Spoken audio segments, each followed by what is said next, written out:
And we are up. Hello, all you people of the multiverse. It is I, the freelancer, with Jake Yo! for the Dark Council podcast. And,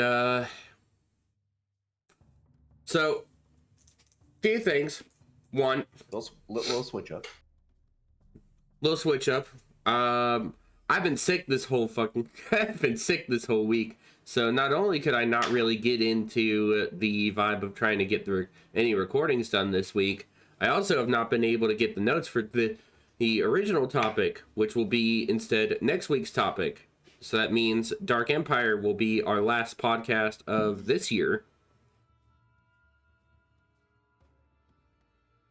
It's fine. So we will instead be reversing. We'll be instead changing up our course here.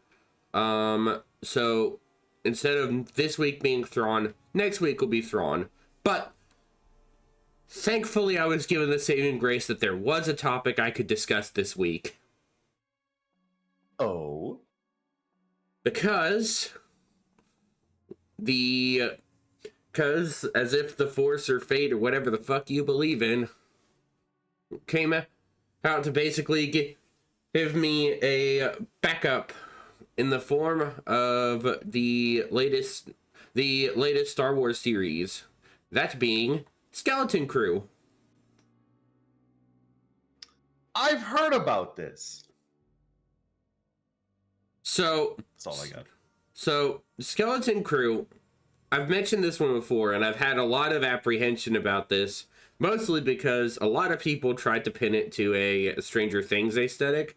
And I, being not a fan of Stranger Things, was immediately on the off ball of this is probably not going to fit the same vibe I'm looking for. But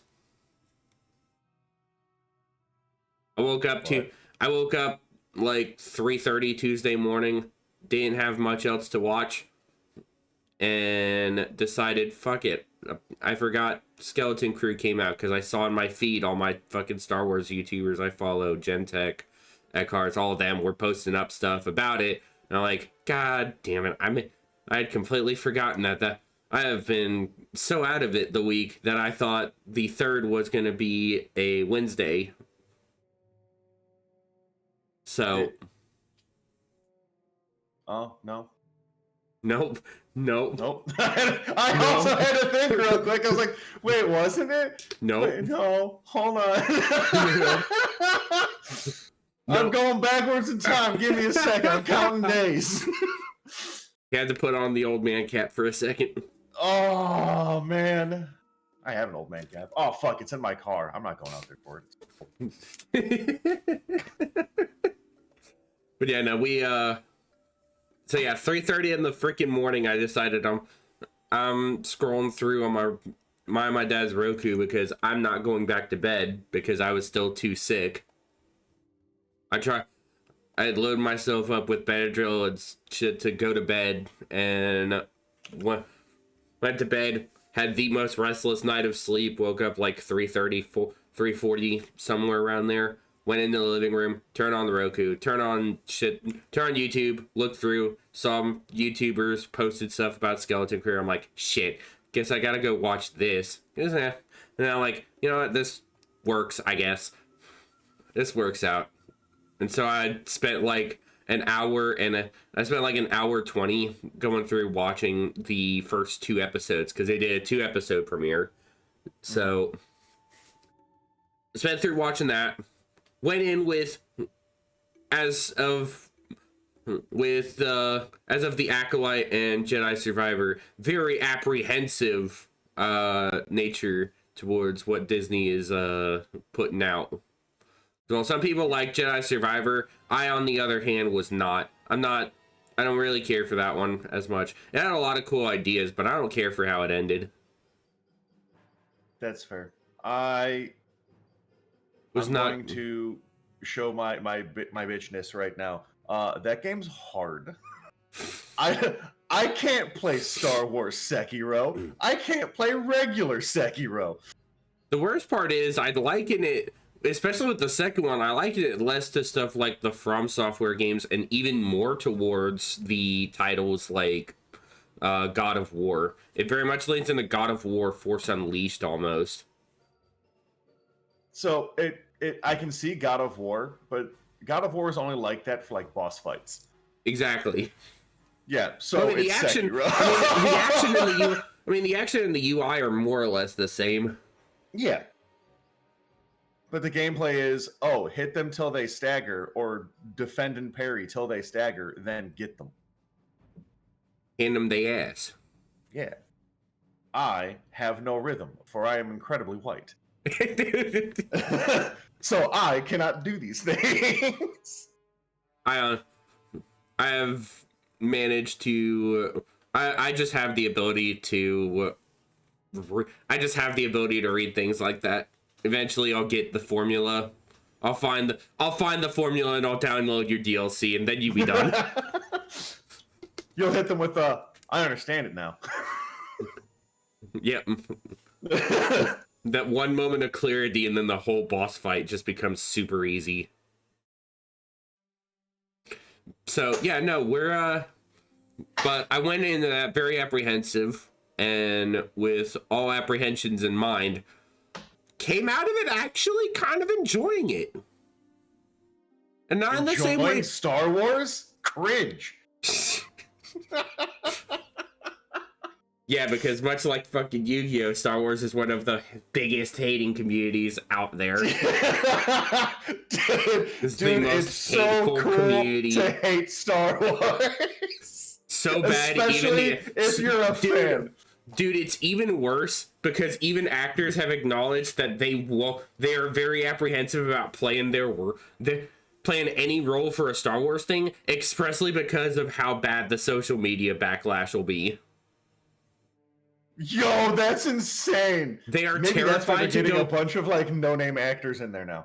They are terrified to get into... Well, I mean, even the no-names are scared now after Acolyte, because that's what most of that cast was. Yeah. Yeah, most of that cast was a bunch of no-names and C-tiers. They had like they had like 2 or 3 actual like B-tier, like B-lister actors. They had 2 or 3 B-lister actors. Dude, Acolyte hit the exact same as a Star Wars Christmas special.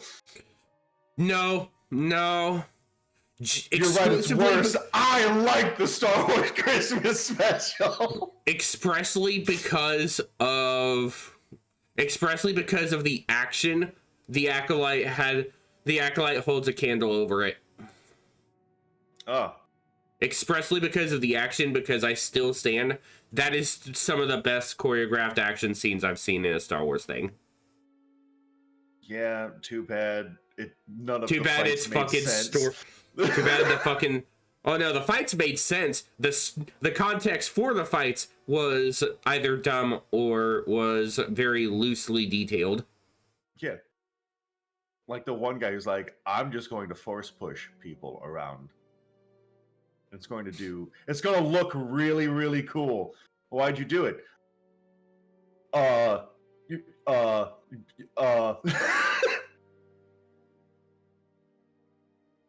That's the only scene that I can remember is like the cool force push. I was like, that looked pretty dope. The one where he does the big force wave and throws the whole group of Jedi back. Yeah, like that visually looked really cool. I liked that. Okay, so contextually, but it sucked. So contextually, the entire reason was expressly for a disorientation, because they all came running at him, and he's like, "Yeah, no, we're just not with that." Essentially went smoke bomb and then fucking ran. Be more akin to he hit you with the sonic pulse. Oh my god, dude. He hit you with a full wave of fucking like motion and then threw your ass away.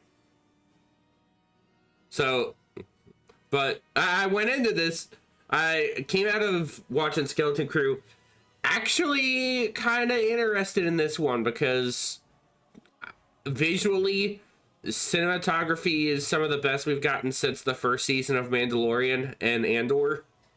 Okay. And the characters. So this was the thing that I picked up on, and this is something that me and my dad have both kind of gone in with when it comes to these kinds of things, and it allowed us to, at the very least, accept Star Wars Resistance, which was basically the animated Star Wars thing that I showed you. Was like it was the one I showed you all the ships for, where it was like the swoops, like the swoop air speeders, but they were all starfighters. Yeah. Like the starfighter racing stuff. Mm-hmm. Like that. We were able to accept that series because of, one, the cool premise of getting to see the starship racing thing. It was like, this is okay. I am fine with this. Dude, I would unironically, if we were to live in the galaxy far, far away, would absolutely love watching space NASCAR. Seeing it's space NASCAR, but with Twisted Metal added in. Yeah, give me death races. That's what I want.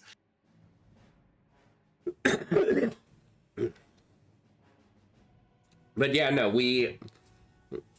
I went into that, I came out of that with that same mindset, looking back on it more. I'm like, this is not necessarily a kid's show when you look at it contextually speaking, but it is I've seen a lot of people throw the Goonies comparison around. Yes, it is. It is about kids, not for kids. Yeah. It's a whole adventure centered around these kids who happen to get themselves sent away, who happen to go off into the greater galaxy. So I'm gonna try to split this up as much as possible into a spoiler-free and spoiler warning kind of discussion. So for those who are interested in watching Skeleton Crew and have not seen the first 2 episodes, I would go ahead and recommend you dip out of here now. 5, 4, 3, 2, 1. Your warning has been bones, dude. Your warning has been validated. So warning has been validated now. You've received it, and we're off to the races with this one, because this one's just kind of going to be a lot of free discussion on this. This is going to be the first one I'm not sitting with a list of notes in front of me. This one's going to be more free discussion. I'm going to have to bring out the wiki. I can't believe you did this to me.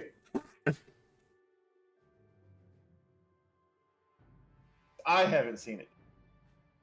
Well, think of this one as a review / recommendation, because this one, because I will, especially now, concede that not all of the Star Wars stuff that Disney has put out is anywhere near the quality it should be. There are good titles, there are great titles, and then there are dog shit. Yeah. That's the context we're looking for that's the context we're grading here. The way I've kind of had it, Mandalorian Season 1 was great.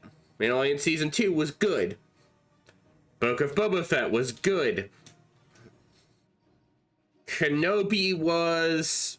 I'd almost throw in a third spot here for an okay. They're good, they're bad, or they're... Or they're dog shit. We're getting to... So... Ahsoka falls into good. I cannot say it's great. It's good. It's not great, but it's also not just okay.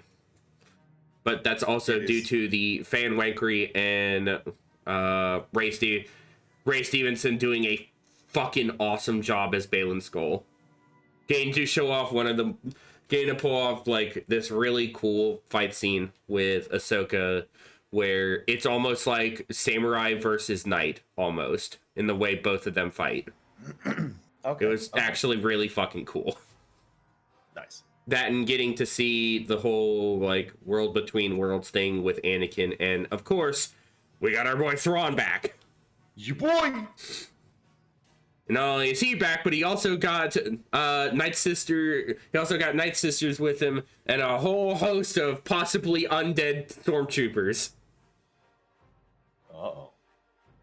Yeah, Yeah. Uh-oh. Yeah. Not like this. Not like this. Yeah, the difference is these aren't possessed by a force-sensitive flower. What are they possessed by? The witches. Spooky. Yeah. Which hopefully when we finally get season 2 and when we finally get whatever the hell this movie is that Dave Filoni is working on, we can finally close the damn book on Thrawn's story. We can finally put the man to rest and get his big shot of gloriousness. Not only just on the screens at home, but on the big screen. Because as of right now, the next piece of Star Wars media that ended up great was The Bad Batch. Okay. Like, that one. So, Star Wars animation. What's your immediate thought when it comes to Filoni and animation? That's a kid's show. Knows every bit of context about the Clone Wars. Are you sure about that? It looks like it's for kids. It is essentially like, don't get me wrong, I absolutely love Genndy Tartakovsky. Mm-hmm. And like everything he's ever done. Yeah. Fucking fantastic. Yeah. That it gives you the same vibe. You look, you're like, oh, it's just a cartoon. It's a Star Wars cartoon. Teehee, it's for kids. And you look at it and you go, no. No, I don't think you understand. Are you sure about that? Stick my head through the green screen. Are you sure? Are you sure about that? Okay. Yeah, it's very much one of those, like, absolutely why it's one of those wild ride ones. And honestly, the whole energy that it carries is so much heavier and darker than any of the other animated stuff until like the later seasons of Clone Wars and everything for Rebels. Because Rebels doesn't take its time in getting to the more heavy notes. No. Rebels by like episode 10 is already on the like, all right, here's some heavy shit. We gave you like 5 episodes of break. Here's the real shit. You ready for this real shit, dog? So we went about. So yeah, no, you go about that. Bad Batch, top of the bar. Like that's up there with the greats. For anything Disney's done so far, it's on the greats. Looking at Andor. Andor was another great. Like, I'm actually very hopeful and excited for Andor Season 2, which comes out in April of this year. So, okay.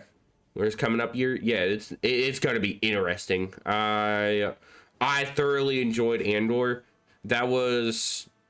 I feel Andor took the essence of a Star Wars, like, spy war story up to 11.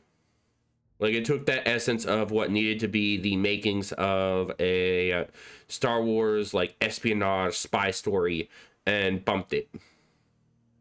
Okay. Yeah, true. Andor was dope. Andor was real. Andor is the essence of this is a true Star Wars show for adults. This is a Star Wars adult show. This is an adult, like, drama or whatever. It's not Star Wars babies. No, we're not looking at Star Wars Young Jedi Adventures, which first dog shit. Awful.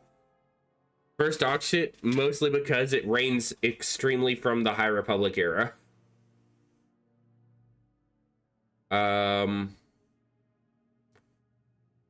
Acolyte, I kind of have to throw it into the dog shit tier because it did not fill the expectation, did not provide the essence of what it needed to, even though it tried to do something new and unfortunately suffered from the prequelitis, being a new era, being the first context of a new era.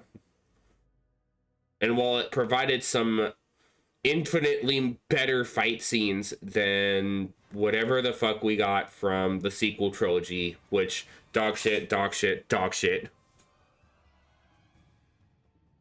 Actually, dog shit, okay. Rise of Skywalker was not bad because it's basically just Dark Empire.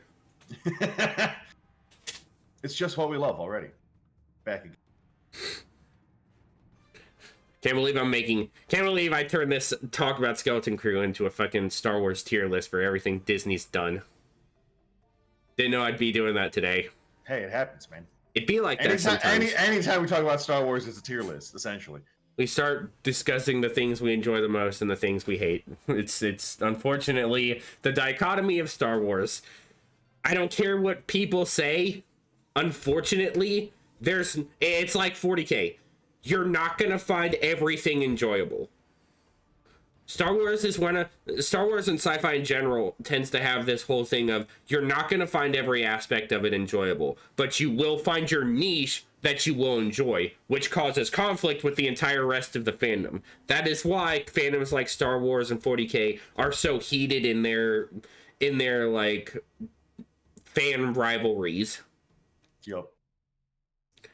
That's one thing I've come to just accept at this point, and I don't care what people say. Unfortunately, like, you can try to promote this whole you're not a Star Wars fan if you don't like everything. I'm sorry, but you're not a Star Wars fan if you don't have at least something you hate, because that means you can appreciate everything about the series and acknowledge when something is genuinely just bad.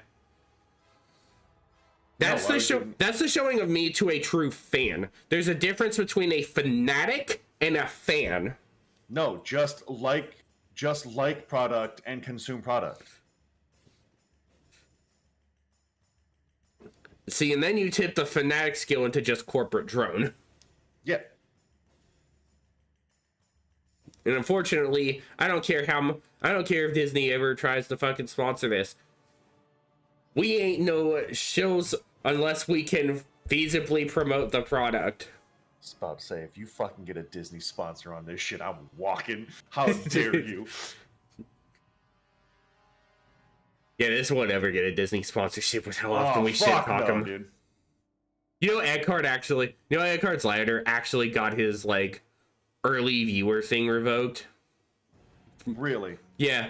Apparently he got, like, his early screening right revoked recently. You know what? Completely understand. I get it. Which is wild because he was actually one of the more vocal Acolyte defenders. Yeah, but he didn't defend it with his chest. He didn't defend it with his wallet. True. Unfortunately, as much as I like Eckhart, he did not.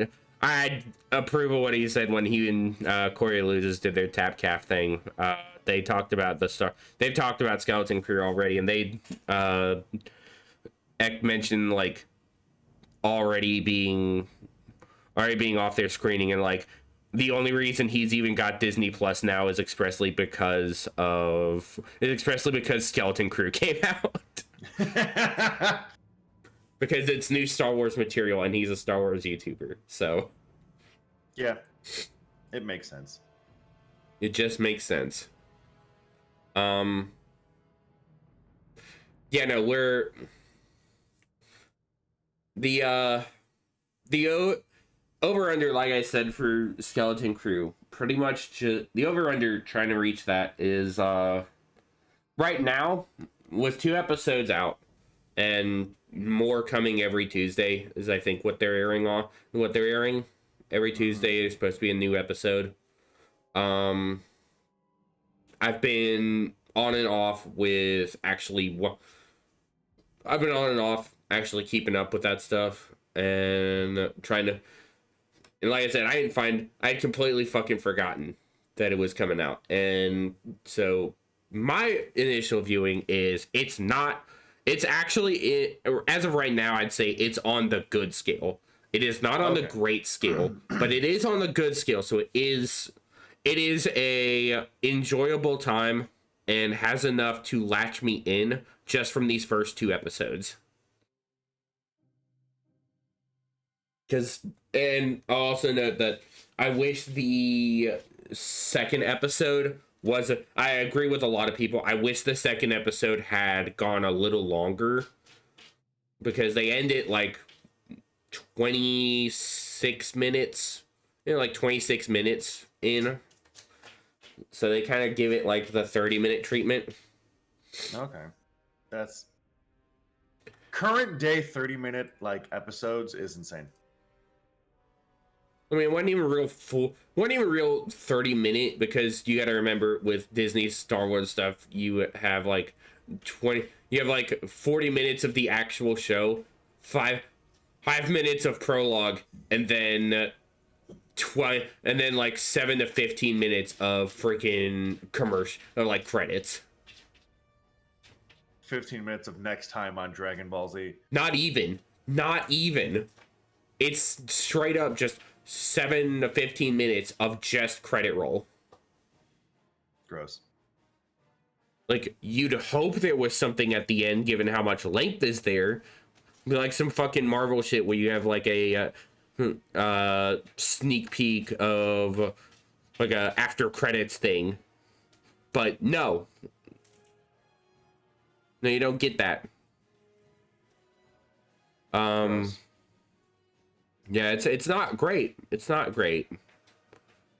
The overall on it was, even despite that the shorter time span, I did find myself enjoying it, because most of the episodes were still well paced.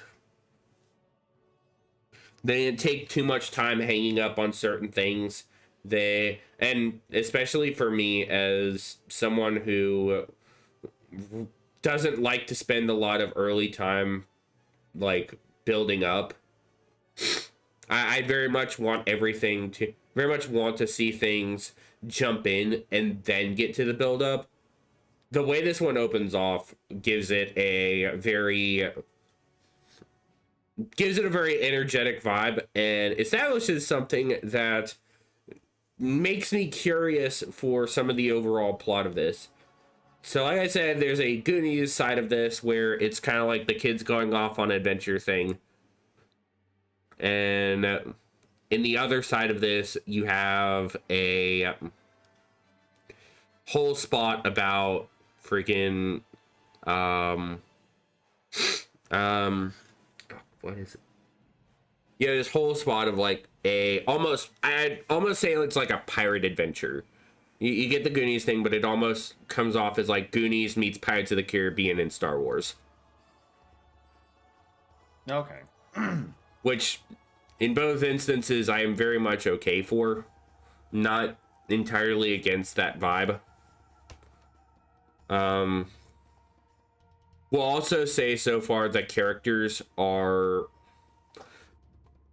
when you again consider that this is a child cast, mostly, like your main cast is children. Yeah. It's not, for a child cast, it's not terrible. For one, they're not the worst child cast you could have thrown together. The way they portray their characters is pretty decent. They do a good enough job actually performing their role, and it's really worthwhile to say that there's been a lot of that, like, again, as someone who didn't really care for Stranger Things, I was very much in the vein of like, this is probably not going to work out the way I wished it would. It's about to say you're talking about like, yeah, it's like it's a child cast and it's very good. I'm like, in the back of my head, I'm like, you're just describing Stranger Things. I haven't watched it because I don't enjoy Stranger Things. I don't either. As a premise. I don't either. I made it very clear when we were talking about Skeleton Crew at one point before, and like the whole idea of this being a like Stranger Things analog, almost like Stranger Things and Star Wars. It was not something I was hopeful for when I heard those words. Even my dad was like, yeah, I'm not sure if I'm for that. And my dad actually did enjoy Stranger Things because he and my sister-in-law actually spent a while watching that. That was how he was even able to watch it, was because she was watching it and he just happened to get into it. So the two of them were watching it. My little brother didn't care for it, much like I didn't care for it. He didn't hate it. I didn't really care for it, but I can't say I hated it. I just didn't care for it. But I'm also not somebody who goes out of his way to consume like horror material, which I know Stranger Things has a big aspect on. I'm not somebody who goes out of my way to expose myself to horror games or whatever. Yeah. I will occasionally play them I'll occasionally play or watch something if it actually looks interesting, but horror is an aspect that has never drawn me in. I've seen plenty of it. I just have never been drawn in by it. That makes sense. So yeah, I was worried that was going to be an aspect of this, but it was more and again, it reels back around to the Goonies comparison because it's more lighthearted in this adventure. There's a clear lightheartedness, but the sense of clear danger after they get out into the galaxy is very apparent. So we'll also note that the premise of this one adds a sort of duality, much like this is where I can kind of draw it back to Stranger Things, in that it has this almost like adventure meets mystery intrigue type story. Okay. You have this grand adventure meets mystery intrigue story because apparently there's some weird thing going on, which when we start talking spoilers a bit, I can start discussing that more. The overall though is that there's something about the planet these kids were from, and there's a whole thing about one of the characters who they meet towards the end, and kind of the energy of how they're gonna get home, and the ship they have, because I'd almost like it. There's a plot point involving the ship itself. There's almost like a C plot with the ship, because there's obviously an A and B plot with just what's going on with their parents trying to figure everything out, because these kids just randomly vanished from these kids just ran away from home, essentially, is what the premise is. Yeah. And there's now a B plot going on with stuff on the planet they're from, involving their parents and their families. Now there's a whole the A plot obviously is these kids' big adventure thing, but there's almost this C plot that I'm likened to say involves the ship they took, because there's almost this story that I wish would be explored with their ship. I also don't remember, I don't know if they actually called the name of the ship yet or not, but I know it has an established name already. I could not remember it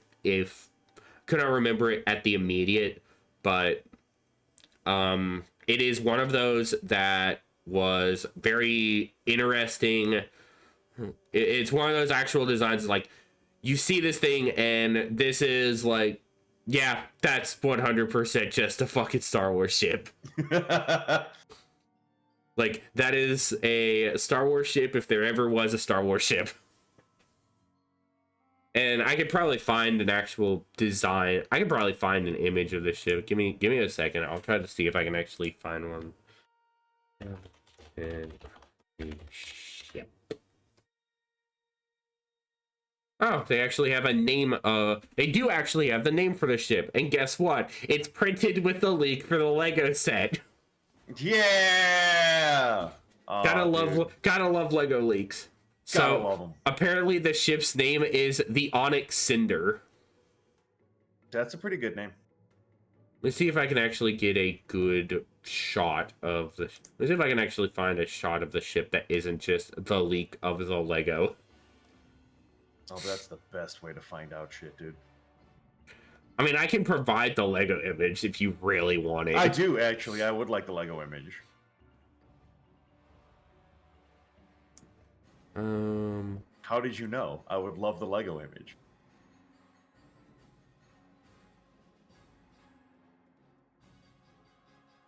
I will drop this to you here.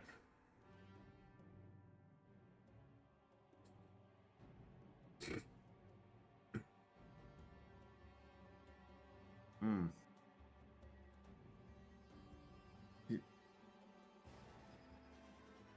You know what? I don't like it. Don't like the ship design? No.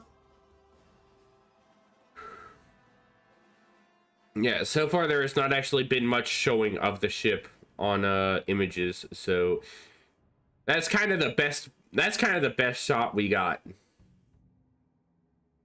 Unfortunately, that is just the best shot we have of it. That's rough.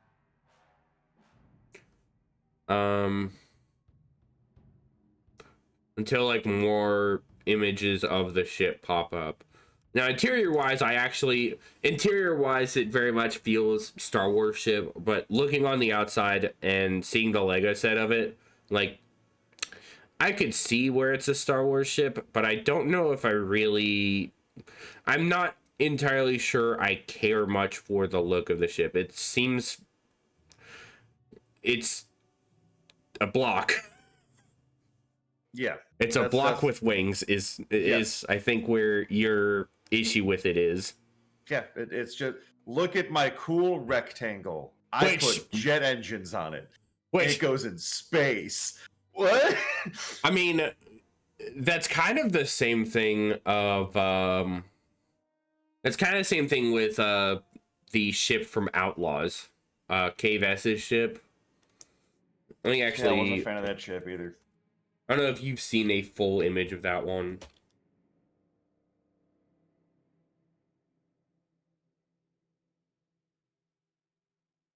The Trailblazer. There you go.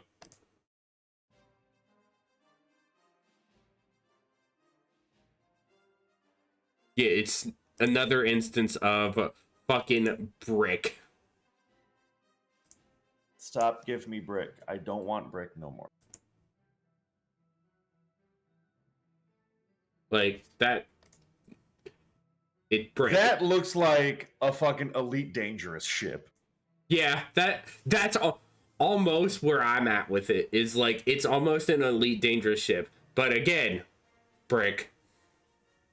That sucks.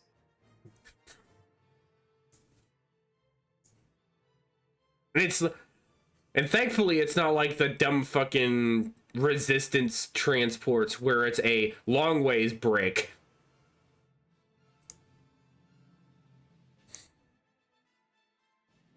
Because the Resistance in the sequels have this transport that is essentially another brick, but it's lengthways it's wide brick instead of long brick. Ooh, fancy. Real innovation of our time here at Disney.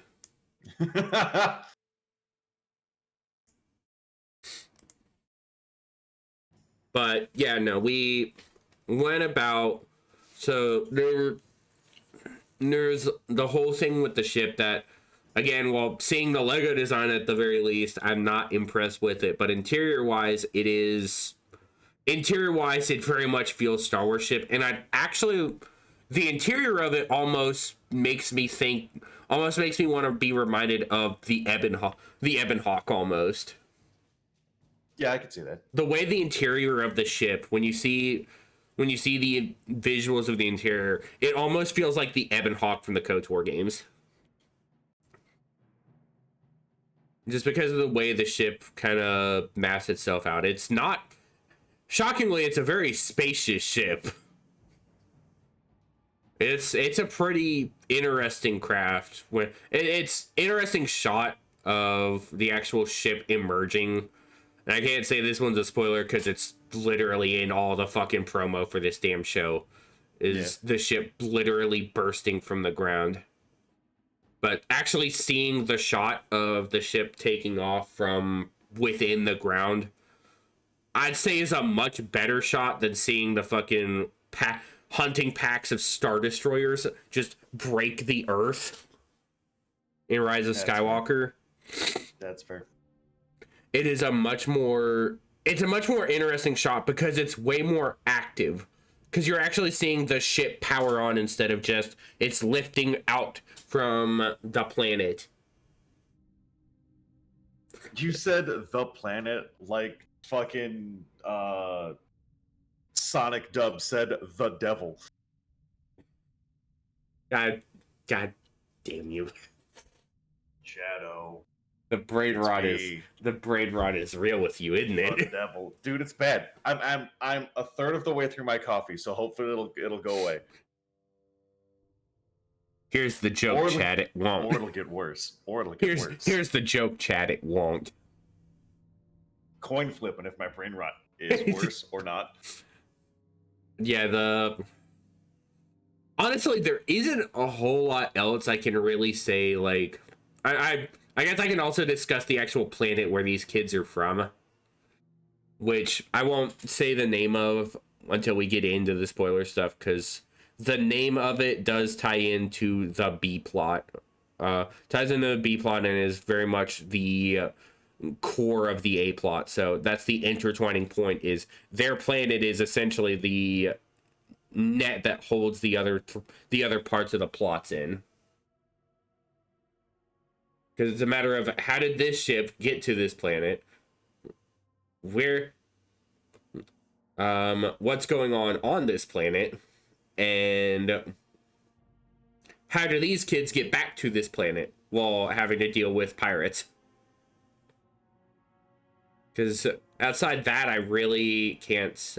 Because outside that and the fact of it's not the best vibe I could have ever not the best vibe I could have ever hoped for when it came to a Star Wars thing. Like, I wanted new stuff from Star Wars in terms of like new planet designs. I didn't want you to make Star Wars the suburbs. I didn't want you to make Star Wars suburbia, damn it.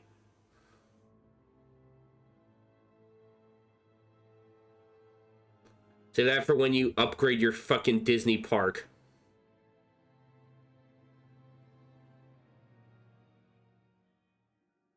A literal living space that's all just suburbia. But Star Wars. Like, I'm not the huge fan of that aesthetic. It is not the best looking. It's not interesting. Yeah. Because it's just kind of like the only thing, the way it all kind of stands out, the only real thing that gives it any standout is the fact it's Star Wars. Like, that's the only thing that gives it any standout, is the fact it's Star Wars.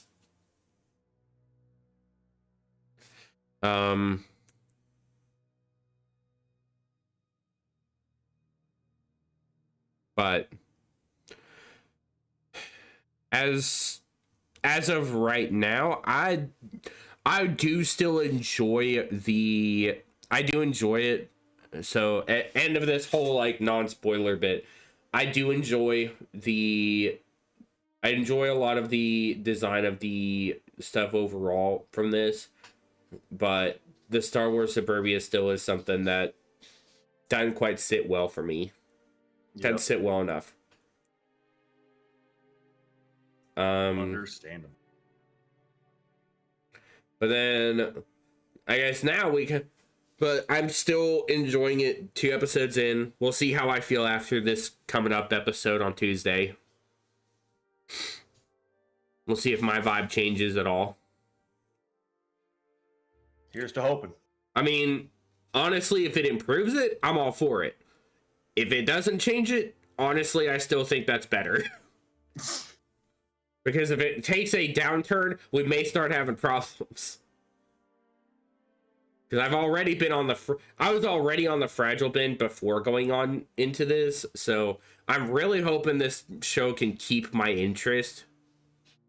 So, that's the end of the non-spoiler bit. Welcome to the spoiler bit. You have one more warning about spoilers before we proceed. 4, 3, 2, 1. You were very quick on the 2-1 on that one. This is the second warning. This is the second warning, so it honestly should have just been a 3-second warning. 5, 4, 1. Go. Now. Yep. So now we can actually start talking a bit on the spoilers. So opening this whole can of worms, we get the usual Star Wars opening crawl dialogue thing of this is what the current state of affairs is. And right now we are actively in the time of the New Republic. Empire has been bested at Jakku. The New Republic is instating its well of peace. However, one thing aside from the Empire has consistently been a thorn in their side: pirates. Bah, bah, bah. And we open off and the whole show opens off to this scene of what looks like I'd almost say it's a Corellian bulk freighter.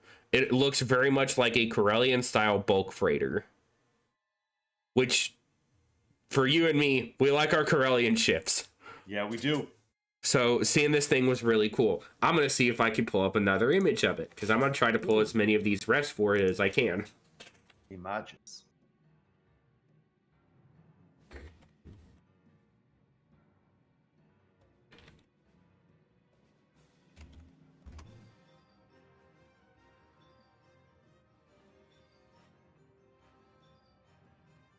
Let's see here.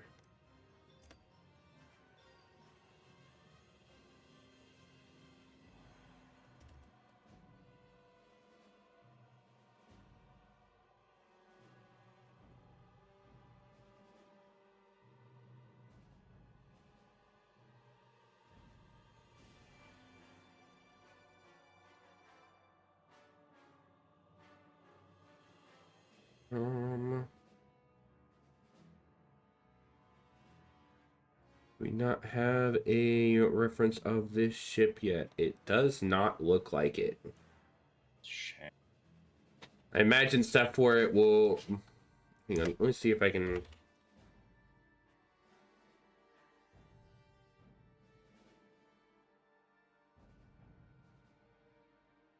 Let's see if that gives me anything different here. Okay, here it is. Here we go. Here's the actual shot of the ship being attacked by the pirate ship as well.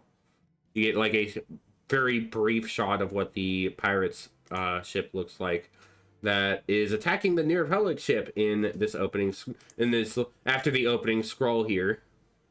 In the opening scroll, it kind of pans out to this ship flying by, but we basically established that it is basically drifting. Looks dope. And that is the pirate's ship on the left. They both look kind of cool. They do look pretty cool. There's a better shot of the pirate ship when we actually get to talk about the pirate outpost that that shows up in episode 2. There's a better shot of that one in there. But so the opening shot has the ship on the right, basically kind of flying by, but it is essentially drifting. And then all of a sudden, the signs of debris are floating by as harpoon wires shoot over into this ship, embedding into the hull, and basically locking it. Very much like if you took only Star Wars would do, only something Star Wars would do this. Let's throw harpoons at a ship in space instead of just tractor beam the ship. Hell yeah, dude. Let's lock this bitch with fucking massive harpoons to hold it in place so we can board it. Dude, tractor beams are expensive. You know what's not? Harpoons. Fuck yeah, dude. Just melt down some fucking Durasteel and throw that shit to a harpoon. That's right. Like, it's a really good shot because you see the ship and then you get it pans into the crew of the ship, like the crew of the New Republic ship kind of stammering together, getting getting ready for this boarding crew, which on the other side, it pans out again and you see the docking locks come over. Like the boarding tubes basically shoot over, and it literally spears its way through the hole to break into the ship. Nice. Throws like 2 or 3 New Republic dudes over in one of the hits. And from that, you see all these guys running through the tubes. The spear tip of this tube breaks open and reveals the hatch, and almost like a New Hope, you see the like firefight of the pirates running out and shooting at New Republic dudes, and it's this big like prepared firefight scene. It pans out to the outside where one of the laser cannons on the New Republic ship starts shooting at one of the boarding tubes. Yeah. And then you see some dudes in spacesuits jump over to this thing, throw a det pack on it, leap off, and let it blow up. Yeah. Dope. Take notes. This is what I'm expecting of you guys. Do some fucking shit in our fucking campaign. Because like that was a really fucking cool scene to see them go through. Like, it was a really good shot, and I mean, even if you look especially at this, even despite the fact this was a very blurry shot, you can tell visually the quality of the capture on just this shot alone. Like, if you look at stuff like Kenobi or even Ahsoka, you can see the quality difference in visual.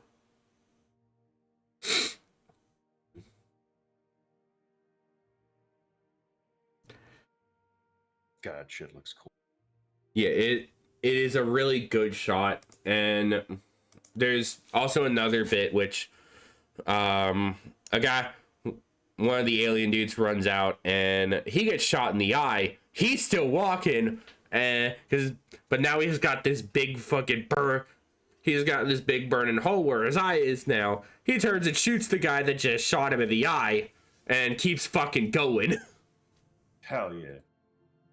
That was a fucking cool shot of like, oh, that dude's still walking.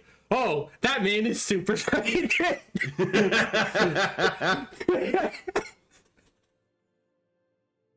This man is super fucking dead.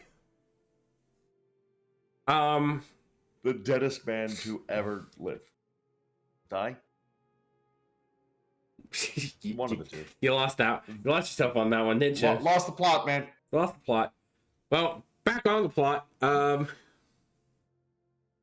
The whole firefight thing goes down, and I guess at this point he was the first mate of the ship. So they board the ship, hoping to trying to get access to this vault where supposedly some credits were stored away. And they go in. The second mate, by the way, already we're getting a much more diverse palette of aliens, because it's not just Rodians, it's not just Zabrak or anything like that. We're not getting the stock standard of Star Wars aliens anymore.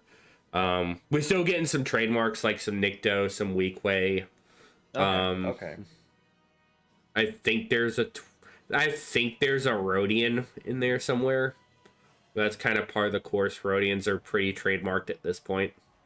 Yeah.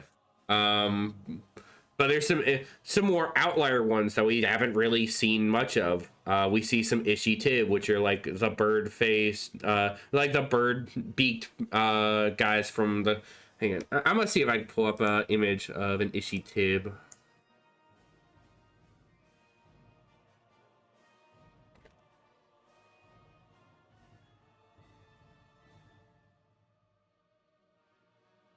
There you go. We get some Ishi-Tib. Okay. I know those dudes. Yeah, this by the way was one of the the Ishitib guy that was part of this crew was the same one who had his eye blown out. Hell yeah.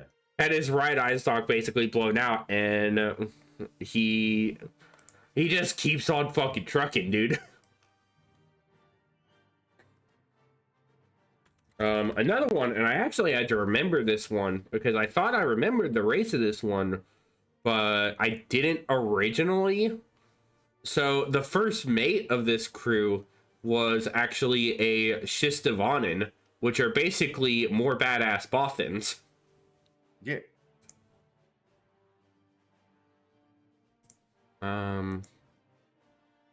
Here's a pretty cool shot of a Shistavanen, dude. A pretty cool one. There you go. Yeah, werewolf dudes. Yeah. Wolfman. A familiar image of one would probably be this one. The fucking Jedi dude who shows up at the end of the Munilus battle in the Gendy movie, in the first Gendy movie. Dude's dope. Yeah, they have. Even think about it now, having seen that one and actually looking at some of these images for them, I almost want to play, if I ever get the chance to play in a fucking FFG game, because they have the race stats for the Shistavanen. Yeah. I would actually 100% play one. I think if I ever got to play in a Star Wars FFG game, I would definitely play as Shistavanen. Keep dreaming, dude. Yeah, I know.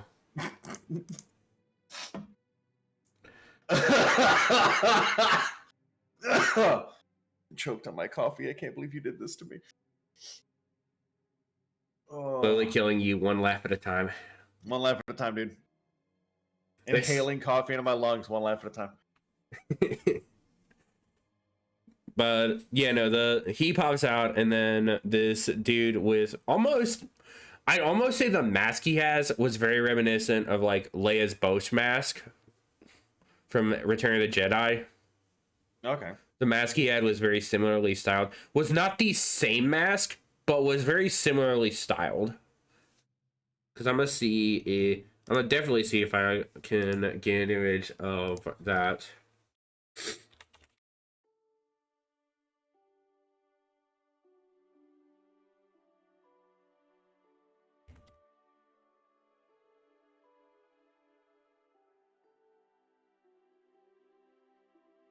There we go.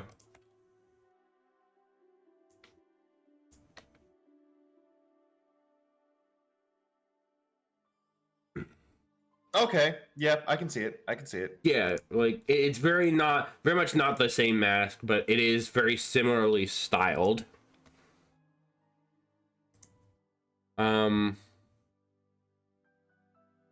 So he walks up after they clear the ship.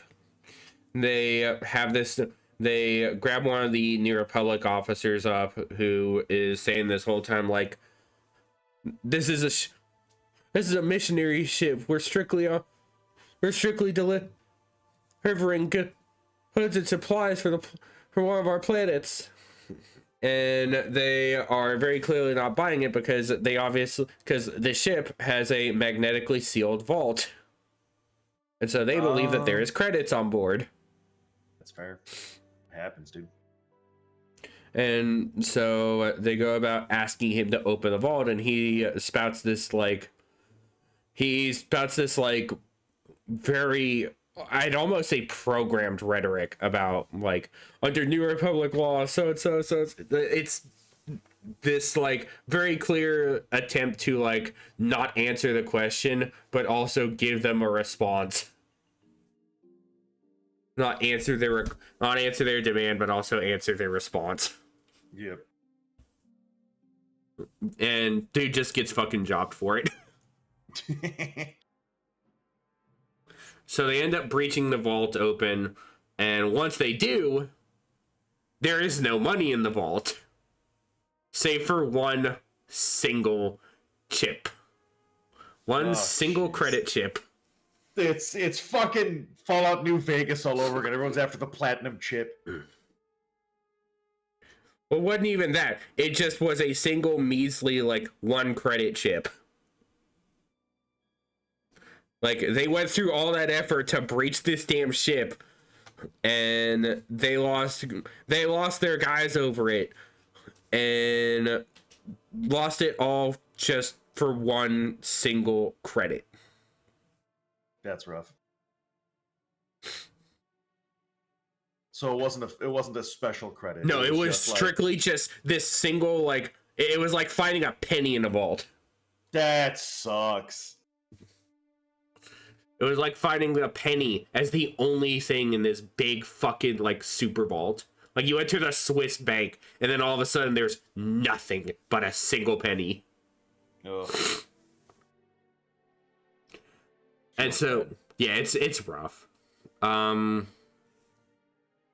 But after that, dude, the mask is taken off, and the Shistavanen dude is made captain. Hell yeah. So, Captain Wolfman. Then it cuts away to... Then it actually gives us the opening title screen. And it cuts away to the first scene of our shot of the kids on the planet. More specifically, our main character, who is named Wim. Wim? Yes. That sucks. Oh, shit! I just realized, is this the fucking show with, what the fuck is the... Neil? Yeah.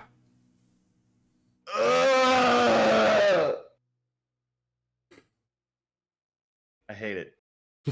I hate it here.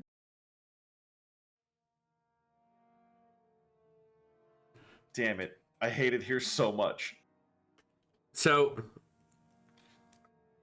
our opening shot of this is Wim basically playing with, like, Jedi and Sith action figures, essentially. And I'm not kidding you. They were straight up like these little statue figure things, and he's played around with them, and they are very clearly styled as a Jedi and a Sith. That sucks. Which at first you think is like, okay, it's just like Luke and Vader.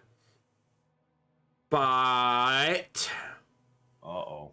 There's a note here that I'll get to later that starts to make things a little more clear on what the deal is. So, you figure that he's aware of the whole thing about the Jedi and their stuff because maybe he's seen Luke, or they know about the whole deal with Luke beating Vader. Like, maybe they know about those stories or whatever. Mm-hmm. So we have him hang around, and then he is being called out by his dad, saying he's going to be late for school because he is a small child and he must attend the school. Ugh.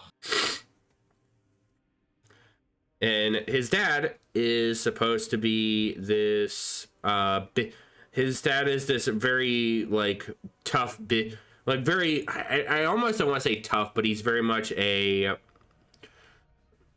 like, absent busybody. Because Wim doesn't have very clear, at least right now, that Wim doesn't have a mother anymore. Okay. And his dad has basically been having to raise him. And his dad is supposed to be some, like, big official for whatever company or job or whatever is on this planet. So he goes around trying to make sure he's ready. The typical parent-child opening morning dialogue routine before the parent goes to work. It's a lot of this first, like, 30 minutes is very much like, imagine and take the flashback for a moment of you getting up to go to school. You are like 10, 8, something like that. 8, 10 years old, and you're waking up having to go to school. And you're having the whole dialogue with the parent before they have to go do their thing. And so you are having... So the whole thing is Healy he has to deal with some stuff at work. He's not going to be around till later.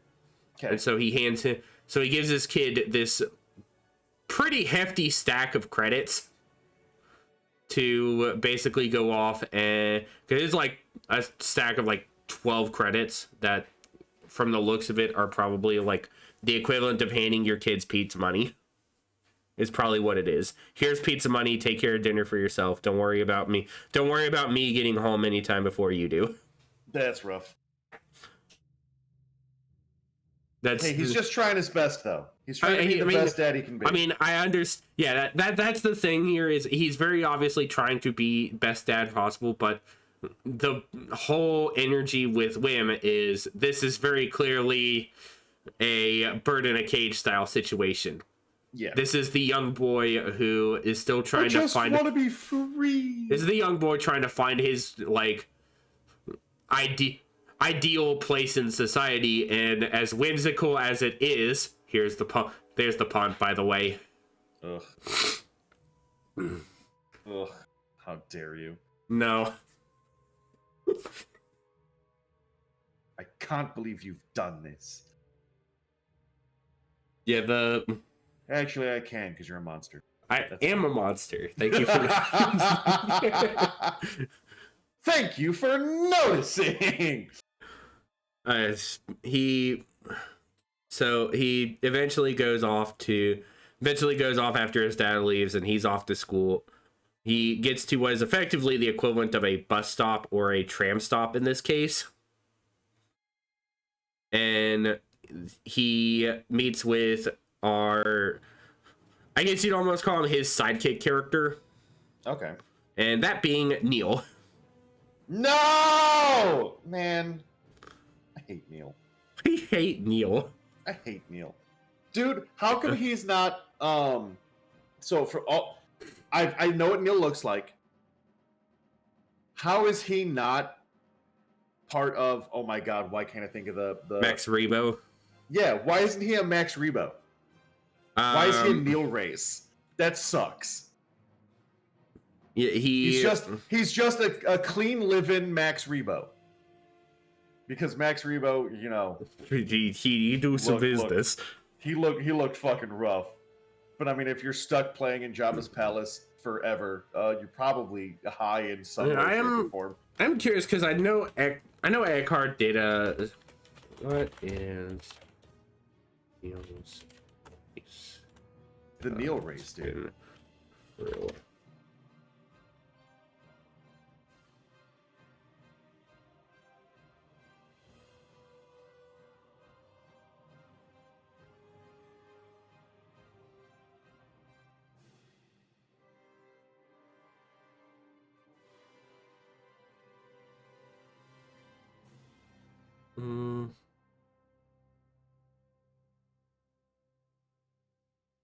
Actions here. Crew. Response to fan debate as to whether Neil was an Ortolan Ortolan like Max Rebo, Leland Chi of Lucasfilm Story Group confirmed Neil species was its own alien race. Yeah, Neil species. It's fucking awful. Yeah, we don't have a proper name for this one yet, which is unfortunate. Yeah, because they don't want to sit there and be like, oh, that's a problem I have with Star Wars. One of the problems I have with Star Wars is they don't want to use the material that's already in Star Wars. They want to make their own shit all the time. Yeah. He's a little baby elephant kid. Yeah, that's Max Rebo again. No, he's different though. Shut up. Shut the fuck up. Shut your mouth. I don't want to hear your lies, Disney. See, and the problem is, I think it's because of the physiology is what throws it off. Because technically, Max Rebo is Neil's size as an adult. Ortolans don't get that big. Especially if you've seen... huge. No, he's not. No, he's actually not. Am I being Mandela affected right now? I mean, I've seen Ortolans in SOTOR, because there's an Ortolan colony on Hoth in SOTOR.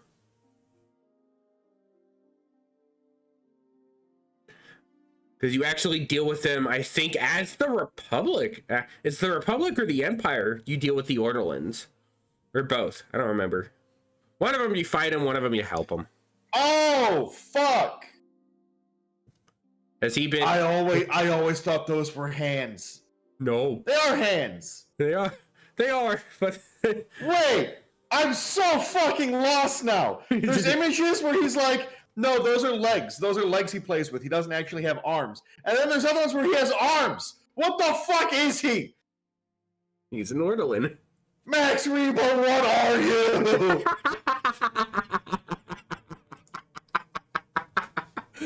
I can't believe I'm getting. I can't believe Max Rebo is giving you so much grief right now. I feel like I'm taking crazy pills, dude.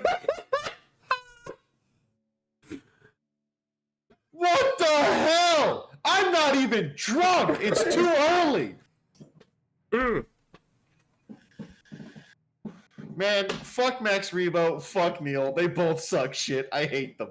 He's officially a hater of Borderlands. He's a hater of Borderlands and elephant people in Star Wars. I'll be dead in the. I'll be cold.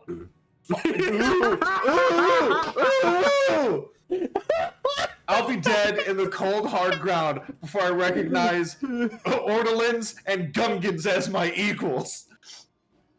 Jake has added on to his Star Wars racism list. That's right! I can be racist in Star Wars, it's fine! Tune in next week where we add Trandoshans to the list.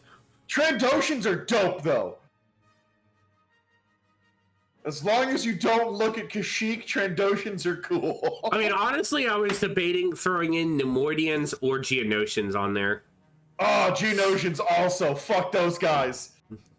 Weird little bug hive bastards. You're with the Gungans. I almost want to do I almost want to do that as a fucking episode. We should do Star Wars racism episode. Star Wars race tier list. Honestly, I'm for that. I'm 100% for that. If we want to do bottom tier, genocide them. here's the. I will 100% go out of my way and make a fucking tier list for us to do this. Look, we do it. If we want to fucking throw off to a Dark Empire before the end of the year, we'll do a fucking tier list before the end of the year. We'll do a Star Wars race tier list. Star Wars race tier list. Oh man, the Boonta Eve's my favorite. God damn it.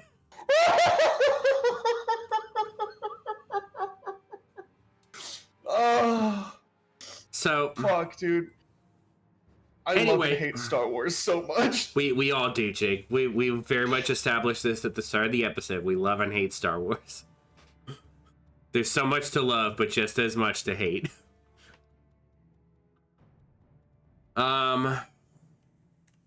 So yeah, no. Neil and Wim meet at bus stop, and they have the very much like playground lightsaber fight scene.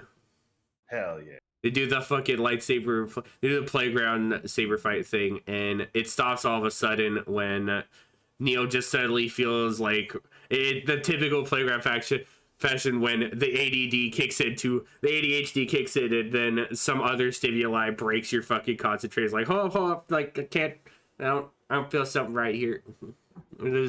He is like messing around or something, and then kids across the street are watching this whole thing. Like, what are you doing? Like, you fucking weirdos.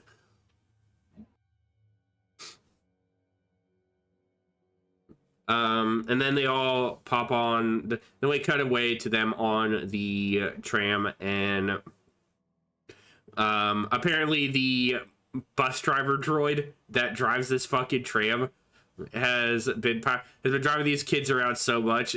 When this one kid runs up and puts what is assumedly this like gum-like item to the back of the droid's head, it turns around and there's like sweaty fucking like chewed gum wads on the back of this droid's head.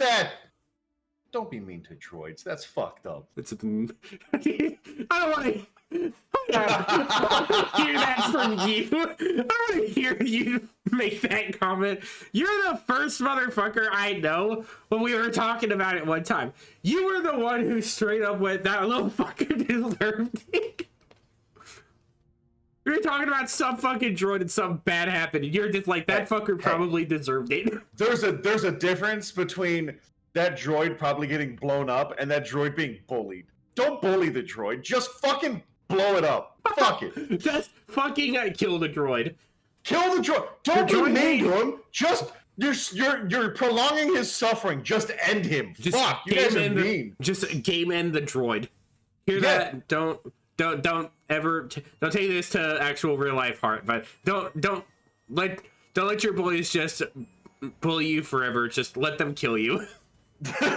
Yeah, yo, for real though, do not take that as something from real life. Oh, holy shit! Don't take that advice. That's not for real. That's not for real. This is entirely as a joke. For legal reasons, what was just said in this podcast was indeed a joke. This is entirely as a joke and should not be taken in any literal sense. Oh shit! Only do that if you're a droid. Not Android. Not Android. Full droid. I know you fuckers are trying to find ways around it. Fuck you. Oh my God. I can see you conniving. I can see it. We can sense your scheming. I feel a disturbance in the force.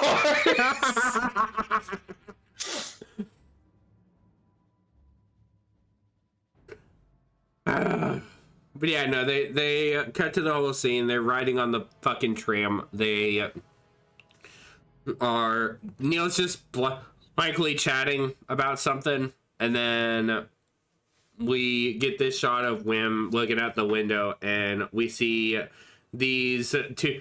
We see this shot of these two girls riding this like speeder bike. They're riding this speeder bike. One of them's in a sidecar. One of them's actually driving the thing. Okay. They riding along this tram. They turn off as the tram hits this intersection, and they ride over this ramp into this forest.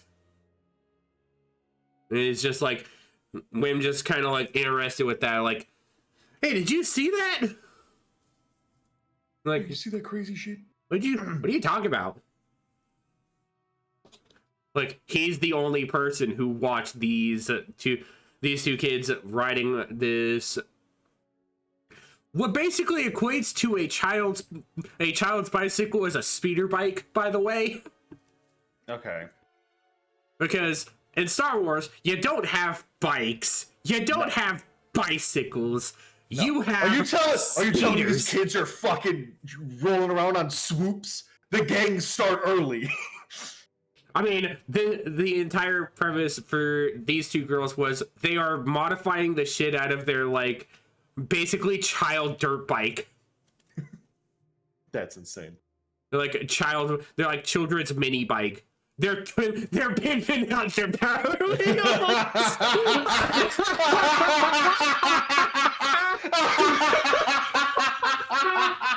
Yeah! You put the fucking card with the clothesline pin in the fucking yeah. Put the tassels on the handlebars, bitch. They did ironically actually have tassels.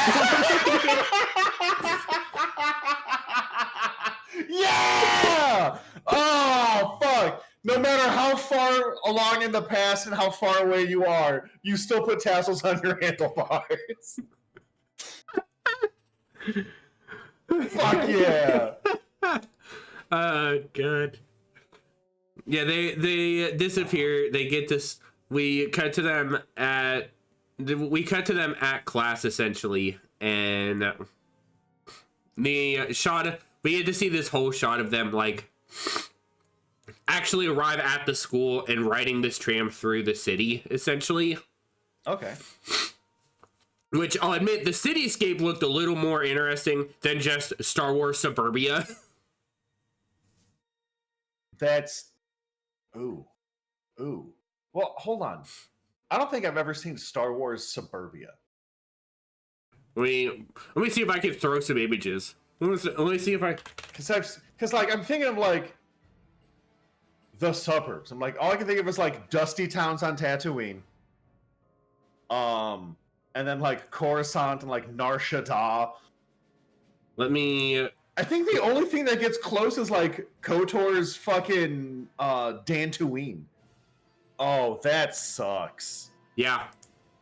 Oh, that sucks so much. Oh, I hate it. Also, why are there people walking on the sidewalks? This is supposed to be the future. No one walks anywhere. No, because especially in a suburb. Where the fuck are you walking to? That suburb's huge. I don't know. They're probably going out for a jog with their freaking Star Wars equivalent to Pokemon Go. Oh, no! You know they have dumb little collectible games. Oh, dude, it's fucking Star Wars. No, they do. I'd be upset if they didn't. Oh man, that puts a bad taste in my mouth. That sucks.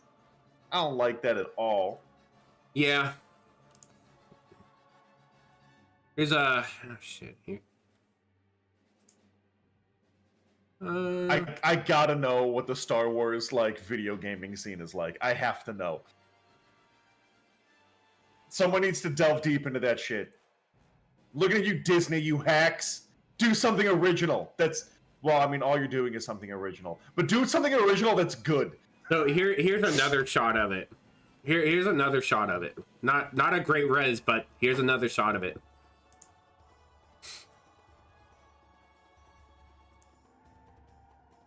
The Death Star's too good for them.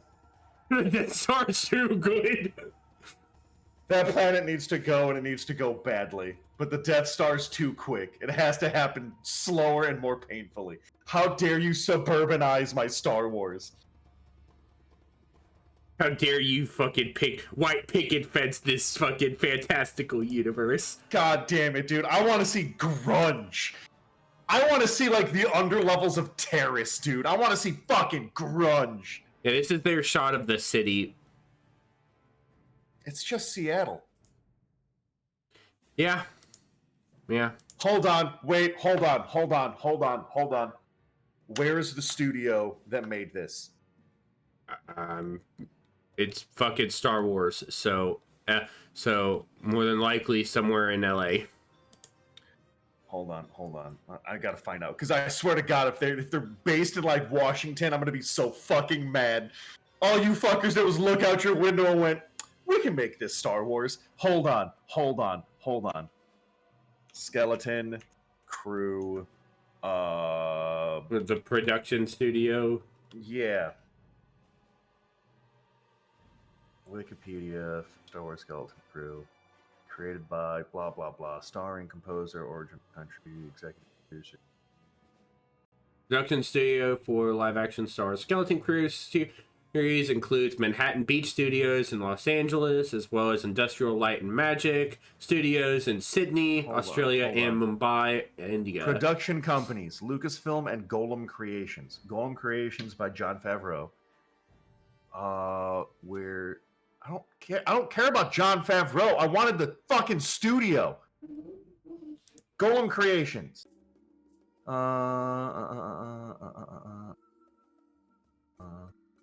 Golem Create. Fuck. God damn it. Golem Creations. Give me their fucking actual website then, you motherfuckers. I'm gonna find out. You can't stop this from happening. GolemCreations.com is literally just a splash page.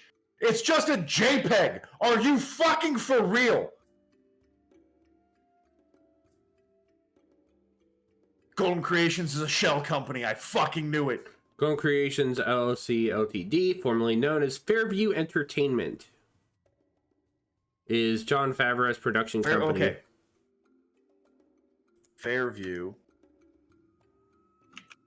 Entertainment. Now we're getting somewhere. Now we're fucking getting somewhere. I love how we've gone super fucking conspiracy in this. Oh, you don't understand. Fairview, what the fuck is location? Jesus Christ.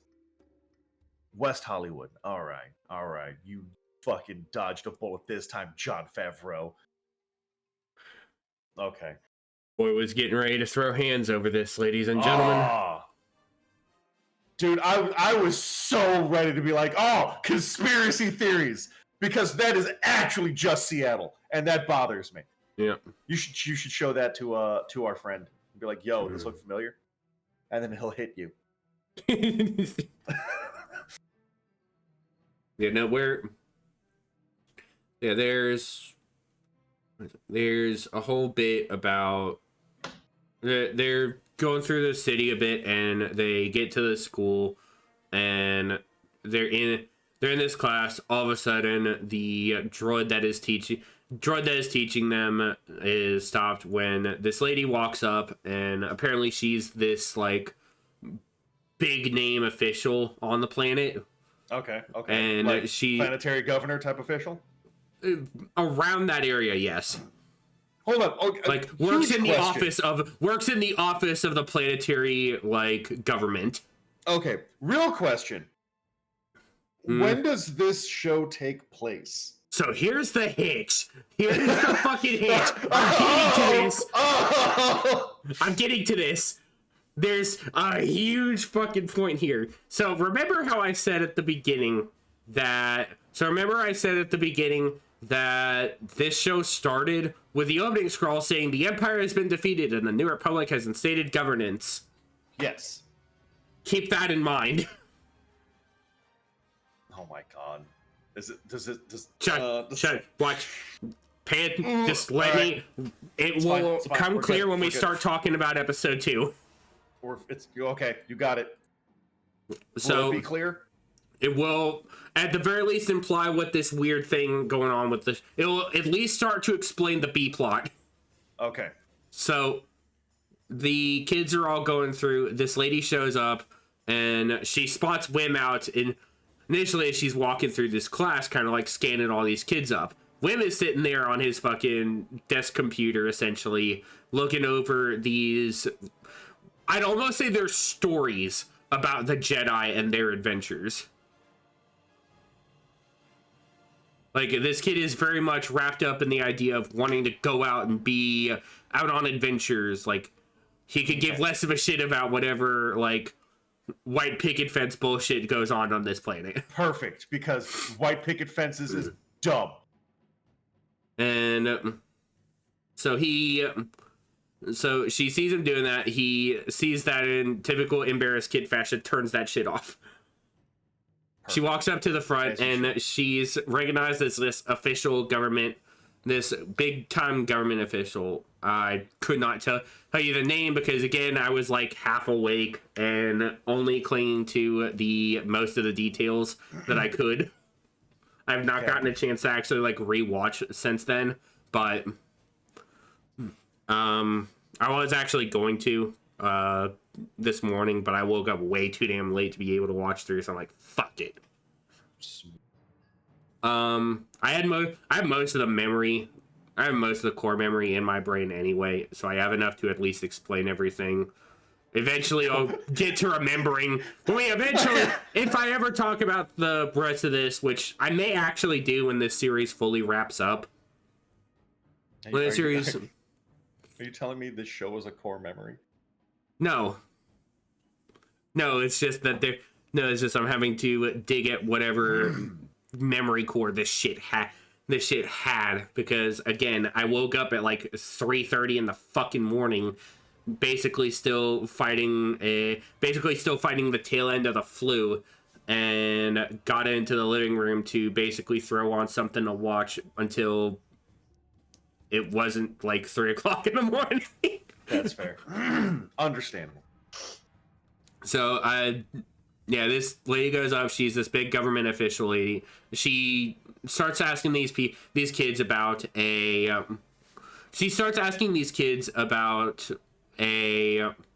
career exam. Which, from the outset, sounds like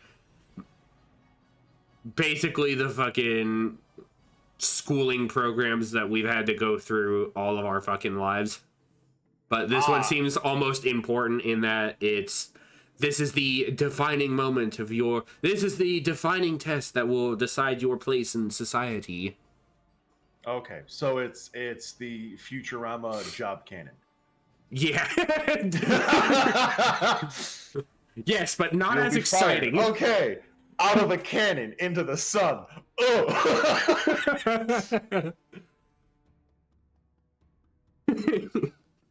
But yeah, no, they go through this whole. She is asking all these kids about what they want to do what they would like to contribute to society as, and the first kid throws out some fucking like, I want to be a data analyst for a big business firm. Like 8-year-old fucking kid throwing this out here. That's insane. And keep in mind, the whole time this class is learning like fucking data science. These 8 to 10-year-old looking kids are learning fucking data science out here. I like that. Let kids be kids, man. Let them pimp out their speeders, dude. Yeah, she's going through, and then while all the other kids are like raising their hands, wanting to make themselves known, the one who doesn't want to make himself known gets called out. And he calls out saying, I want to go off and have adventures around. I want to go off and have adventures and fight bad guys. And the entire class laughs at him like he's the fucking crazy one. Haha, you don't want to be a data analyst? Ha ha ha, you don't want to be an accountant? I want to fight bad guys. What the fuck's wrong with you? You don't want to be some normal Joe Schmo person in an office job? Weirdo. Fucking weird ass kid, dude. So apparently he didn't even find out about this until just then that they were having this fucking exam. He and Neil are walking out of the class and they're having this whole discussion about the exam thing, and how Neil was basically like, dude, you basically just said you wanted to be a Jedi.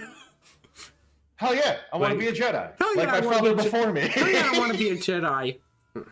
Hold on, wait.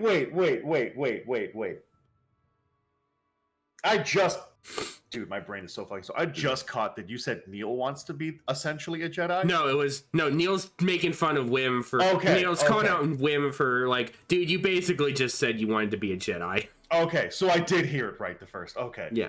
My god, I was like, ain't no fucking way Neil of the Neil race wants to be a Jedi. I don't want to worry about, oh look, it's Master Neil. Shut that fuck. Okay, here's the thing, right? Okay, I'm going off another tangent right now. Okay. He's going off on tangent. Star Wars has Star Wars ass names.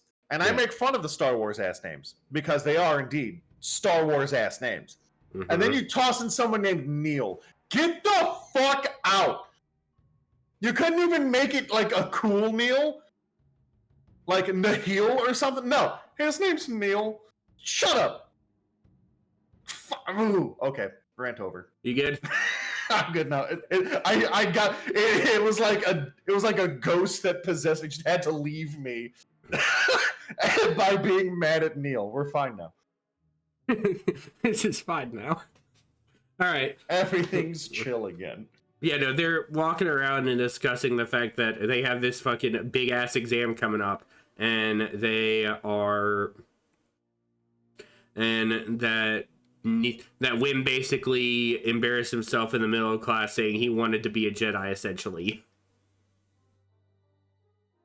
And the scene cuts to the 2 girls who were riding the speeder bike from earlier, sitting in their garage, essentially. And they're toying around with their speeder bike trying to make it work. Because the earlier scene after the class after the class cut, which I did actually skip over and completely forgot about, is the scene of them riding the speeder bike all through town. Like, they are straight up riding this fucking mini bike, essentially, all the way through the city, like, skating through cars and narrowly dodging between a pair of trams that were merging into the same lane, essentially. And their speeder shorts out and dies on them as they're, like, halfway through, and in, like, this dead street or whatever. They wheel it on home, they pull it in their garage, they start working on it, and they find out they have to replace a part on it, or else they're not going to be able to take part in this, like, street race with some of the local kids.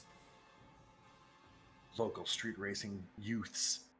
And these other kids roll up in their speeder bike and mock their speeder, and they challenge them up to a basically bet in this race or whatever, and they still have to get their bike fixed. So one of the girls heads off and heads into her house, and she goes in, speaks to the basically nanny droid that is rolling around, which I swear to God, now that I thought about it, was just the fucking maid bot from the Jetsons.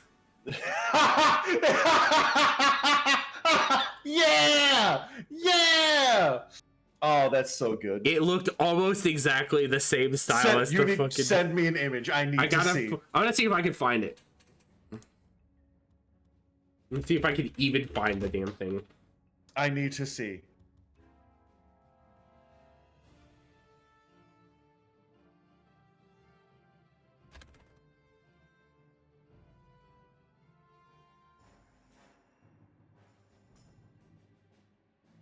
I have to see Star Wars, because her Rosie.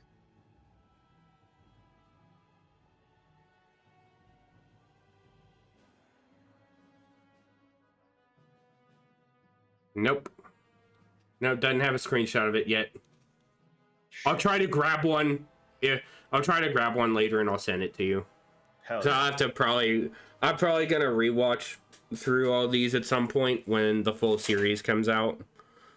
So at some point I'll be able to get a image out to you of it. Or at some point later on, it'll come up in a dialogue just randomly. Yeah. But unfortunately, they don't have an image of it, I don't think. So that's a shame. But she goes up and she the nanny housekeeper droid just rolls out from the closet, speaks to her, is like, greets her, and she tries to tell her, like, you didn't see me. You have to tell my mom that I was in my room. I was in my room studying, and see Grog. And at first the droid is like, but I did see you just now entering, and she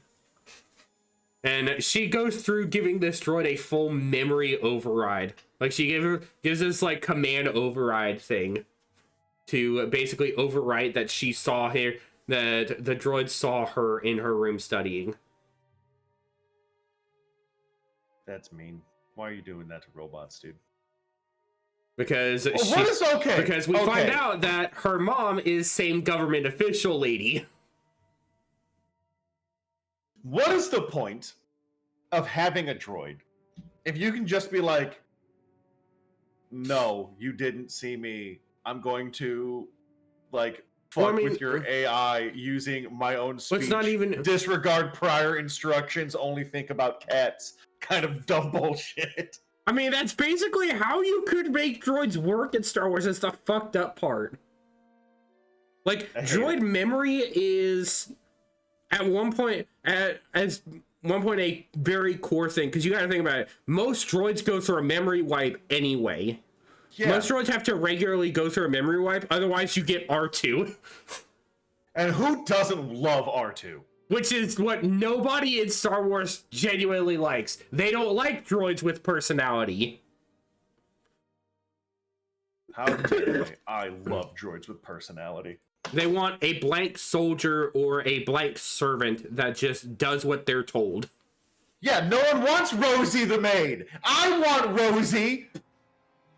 Yeah, they genuinely just.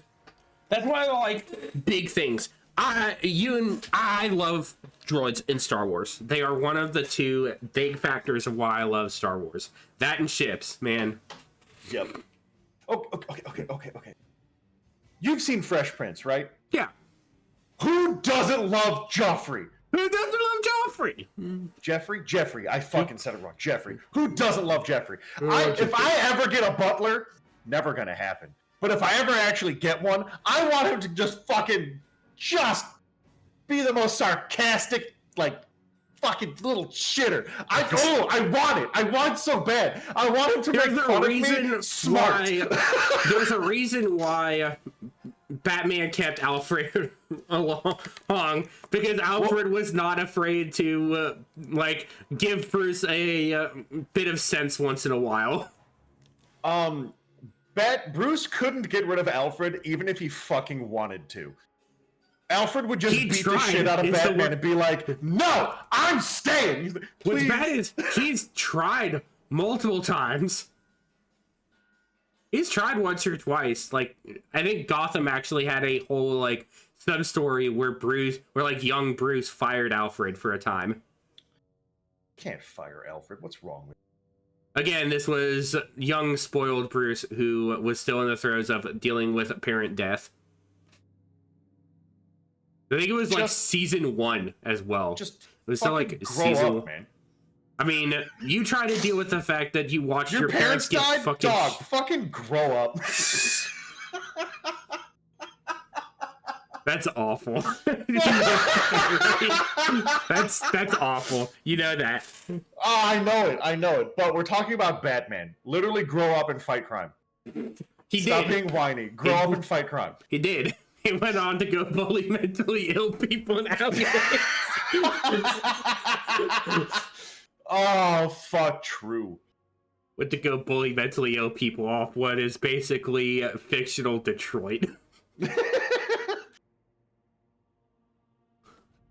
I always actually thought about this, and I don't know if anybody else knows or not, but is Gotham supposed to be Detroit or Chicago? Chicago. It's supposed to be Chicago? Okay. It's supposed to be Chicago. I have always been on the assumption that it's supposed to be a merger of the two. No, what the fuck was it? The one Metropolis is supposed to be New York. Yeah, Metropolis supposed to be New York. What the fuck is Star City supposed to be then? Which one? Star City. That is supposed to be Detroit. That's Detroit. That's unfortunate. Yeah. That's unfucking fortunate. Yup. No, that one's Detroit. No, Gotham is Chicago. Absolutely. Down to the architecture, it's Chicago. I mean, it just happens to be permanently at night. I mean, I know you're probably the one to refer to in that regard because you've lived near Chicago. You live around that area. Yeah, I lived a half hour to 45 minutes away from Chicago. Yeah. I lived in the burbs, dude. Yeah. Like these kids. Except my burbs didn't look this nice. This is idyllic suburbs. This is it's like Fallout suburbs before the bombs. Yeah. This is oh look, everyone has a white picket fence and everyone's lovely and kind. No, I live in the suburbs where it's you go down a couple of blocks and the neighbor will walk out of the house and yell at you for being near their lawn. Not on it, near it. You know, we get... I fell off my bike into some guy's lawn, and he came out of his house with a stick to hit me with it. Fuck that guy. Fucked up. Fuck that old man. He deserved me pissing on his tree at night. Fuck that dude. Very different dichotomy for suburbs around here versus out north. You happen to just end up on some dude's lawn. You actually get them occasionally helping you dealing with whatever the reason was you were on their lawn. Maybe they'll come out and actually chat with you out here. You come out here this out that they just randomly have a chat with you all of a sudden. Because you got that southern hospitality, dude. You don't have the northern hostility. The Northern hostility versus the Southern hospitality. It's just. I'm not wrong though, which is wild. It's not. It's so not. And that's the unfortunate fucking. That's the unfortunate truth of the world we live in right now. Anyway, let's get to the world we're not living in. Let's get back to fantasy world. Let's get back to the fantasy suburbs. So, yeah, no, the girl basically reprograms Droid. Droid acknowledges that memory rewind. I saw you upstairs studying. And she goes up the stairs. Her mom spots her. Her mom is the same government official lady who was at the school. Uh-oh. Yeah. Whoops. So she sees her go up the stairs and hands her the badge she had, which apparently was supposed to be like the equivalent of a very blatant mark that you were an honors kid. Like, that was supposed to be the mark that she handed, this little badge thing that she handed her for her uniform, was like, you are, like, it was basically, you are in the top % of your school.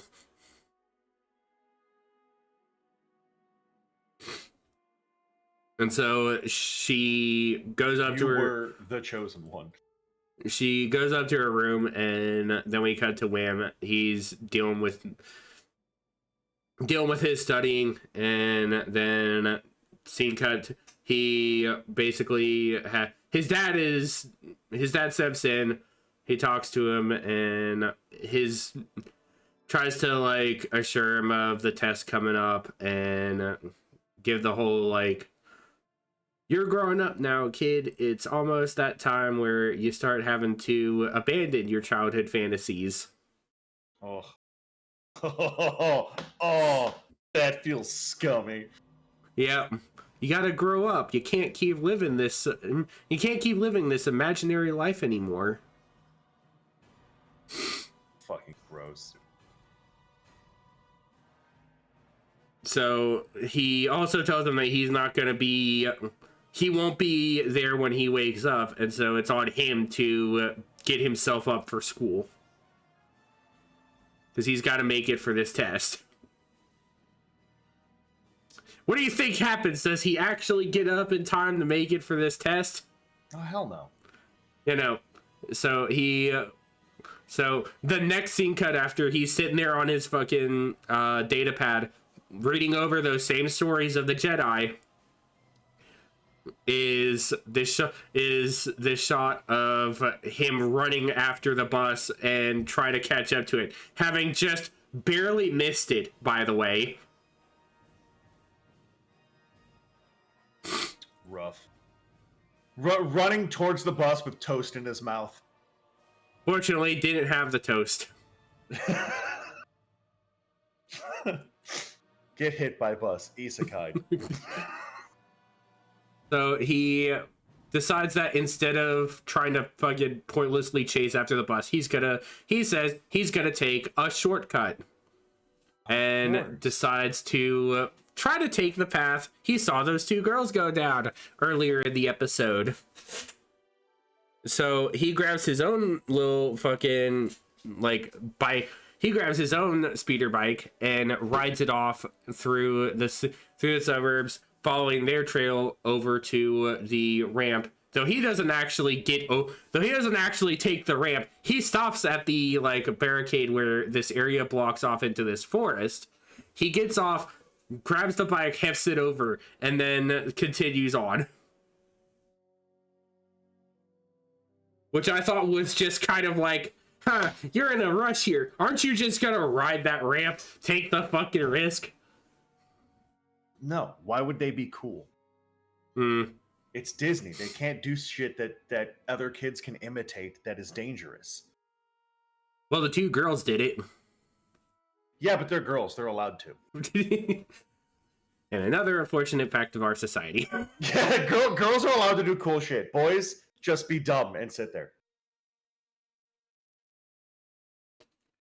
And then so he's riding through this fucking forest, and typical Forest Trail fashion, he's getting whacked by like every fucking branch possible. Oh, of course.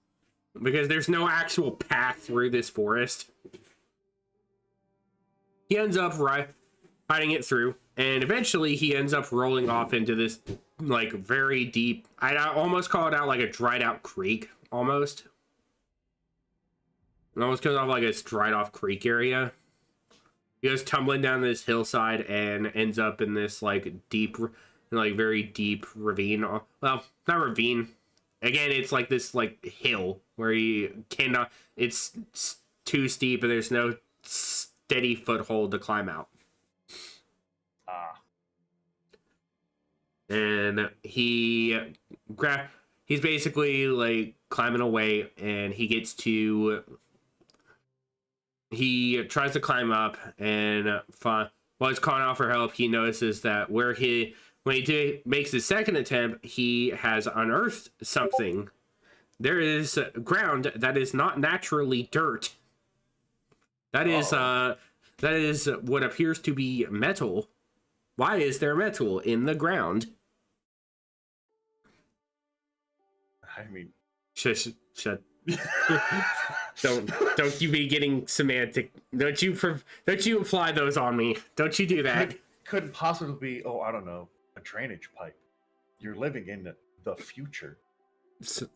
I'm surprised there's grass. Well, he tries to investigate a little more, and then the droids that you see wandering around this planet spot him, and he's like, "Student, what are you doing out of school?" Basically right at you like some fucking truancy officer. Jesus. And I'm not even gonna get into the whole scene about the whole scene about Neil trying to cover for him at the exam and basically failing. So he gets taken back to the school, and the girl shows up at basically the office where the proctor is supposed to be the name of like the principal. Okay. And fancy futuristic principal name.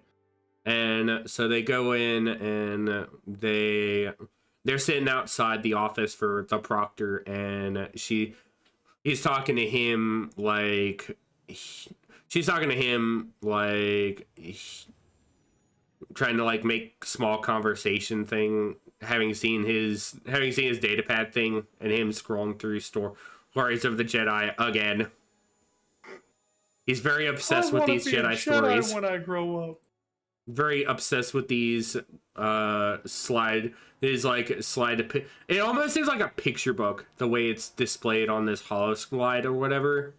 Yeah. On the screen of it, it almost comes off like this picture book, and he talks about having found something in the woods, and that's why he was late, and the girl says, "I got caught," and they're explaining like how they got caught. She says she was caught racing her speeder bike. Imagine being yelled at because you were caught racing your bicycle. And his dad and Wim's dad apparently steps out as they think the proctor is coming out, and he tries to explain to his dad like, "I found this Jedi temple in the woods," because he has no fucking idea what he found. The kid, and he assumes it's a Jedi temple because one of the slides shows a door frame of a Jedi temple, and the door frame looks similar to the frame of the thing he found in the woods. Yeah. There's very much this like circular door frame, and he assumes it's a Jedi temple. After his dad leaves and tells him, I talked with the proctor, you're gonna get to retake this test, but you have to get every question right because the penalty they put on you. If you're gonna pass this exam, you now have to get every question right. Ugh. which in the first place is fucked, but True. he, after his dad leaves, he kind of realizes what he was saying, and the girl tries to talk to him about it, and he's like, what are you talking about? I didn't find a Jedi temple. I didn't find anything in the woods. There's nothing in the woods. Don't check the woods. Don't go out there. I won't. Very much starts walking away. Very much starts walking away awkwardly. Like, nope. You didn't hear anything. Wasn't me. And so they go off so he goes off and tries to find Neil so that they could go explore whatever the hell he found in the woods. And they go out there, they get there. This time he brought rope. The futuristic applied I would like to say rope. It was rope, but I'm pretty sure it was a power cord. You know what? That's better. I prefer that. They brought a power cord from Neil's dad's shed or whatever, and they grabbed the tools that he had and decide that they're gonna go try to dig out whatever's out there.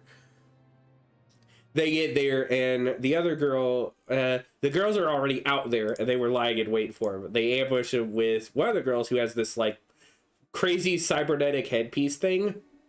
Hell yeah. She's got like the Geordie LaForge fucking eye visor thing. Hell yeah, dude. I love that shit. And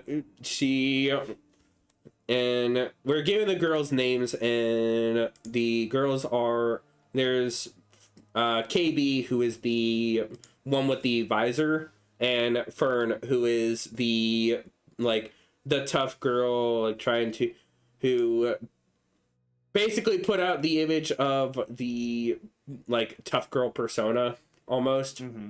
Yep. Like, I almost want to make the joke, but girl boss. Girl boss, gatekeep, gaslight. And so they already catch him out there, and KB uses one of the like modulators on her visor to basically act like a megaphone and voice mod that makes a very deep like a warning thing that throws both the boys off and scares them. Hell yeah. And they step out and reveal each other, and it's very much the whole like the playground thing of like the boys versus girls vibe. Yep. Where they're both trying to work to they're both like in competition to get the ship out. However, the girls basically trick both the boys into digging out the ship for them. Because that's what it is buried under there that they discover way into the night. Like, they're digging there for hours, finding out what's under there, and come to find it was a ship, because KB plugged into the panel on the side and opened the door. So they went in exploring, so we get our chance to actually explore the ship. Cool. And seeing the interior. At first, they stumble on what they thought was a skeleton. Turns out it's a droid. Very dead droid. But a droid. No. Why do they keep killing my droids, dude? Well, the droid was also old, so it either got... So, there's probably a multiple reason why the droid was dead. But they go about trying to, like, dig through the ship because they try to mess around with they accidentally pull this lever thing when this small mouse creature jumps out at Neil and scares him.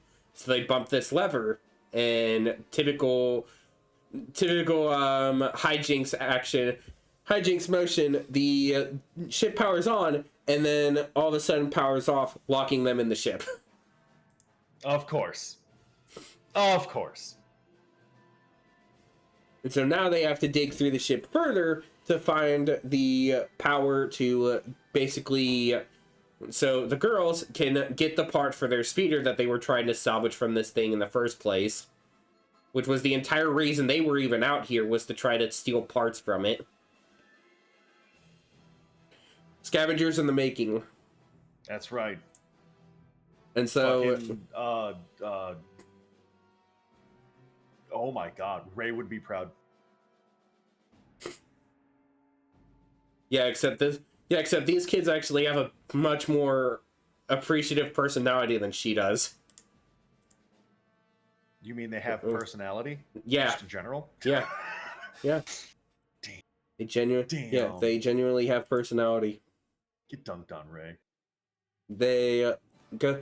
So yeah, they're digging through the ship, and while Neil and the girls are digging through trying to get power on, Wynn decides he's gonna go off and actually just explore the ship. Wynn comes up upon the actual cockpit station of the ship, however, and tries to say to Neil that he found out this isn't a Jedi temple, it's a ship. This isn't a temple? It's a spaceship. The girls take the radio from Neil and basically tell him, like, don't you go pushing anything else, because you're the reason we're in this mess. Proceeds to push the go button. Straight up. Proceeds to press the start button. Do not press the start button. Don't press the start button. This must be the muffin button. Ding! I don't know which button it is. Big.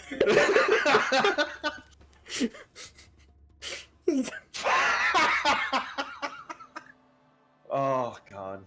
Yeah, they get he hits buttons on the fucking top and the ship powers on. And now the ship is getting ready to take off. Hell yeah. So his dad finally comes out, and as the ship's powering on, they're not breaking out of the Earth yet, but they hear his dad approaching, and his dad gets to see the ship break from the Earth. Oh. And then seeing all the kids climb out on top of the ship to try to get out, but they were a little too late. Fucking goddamn it. And so they get up there, they climb up, they look around. Wim almost falls off the damn ship. Because the ship was upside down. Oh.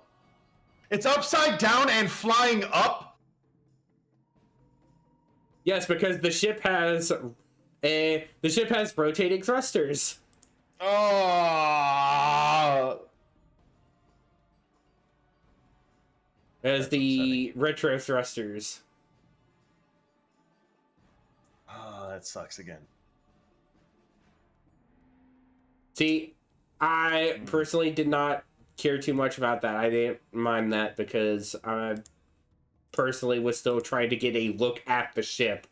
But it was covered in...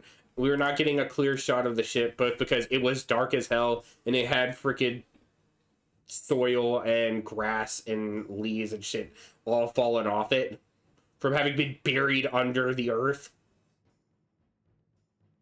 And so the kids are now stuck on autopilot as this thing is taking off and leaving the planet, which they then start to proclaim, we're gonna run right into the barrier, we're gonna crash!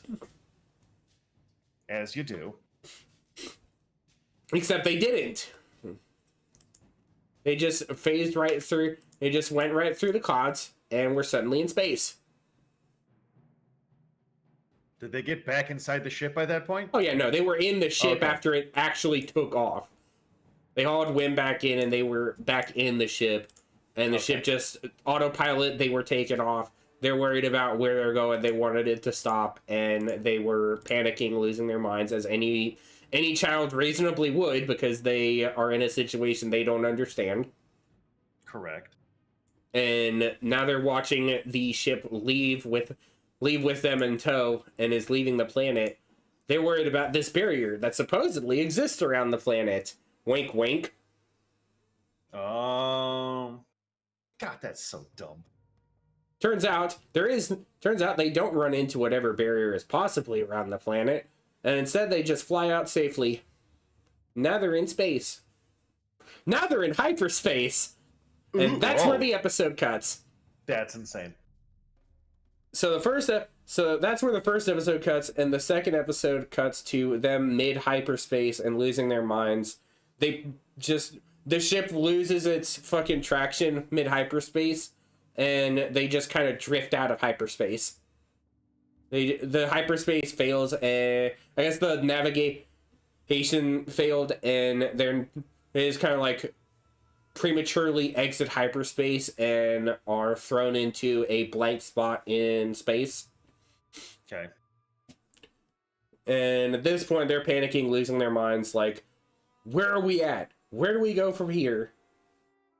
At the same time, I think it was either before or after this whole bit is when we see more of those security droids walking through the woods, like, seismic disturbance detected in this area. No sign of seismic disturbance detected. And all of a sudden, Wim's dad runs out and he's like, Ship took my son! Kids, stop the ship! And the droids are both looking at each other like, there were no starships allowed to enter or leave the planet.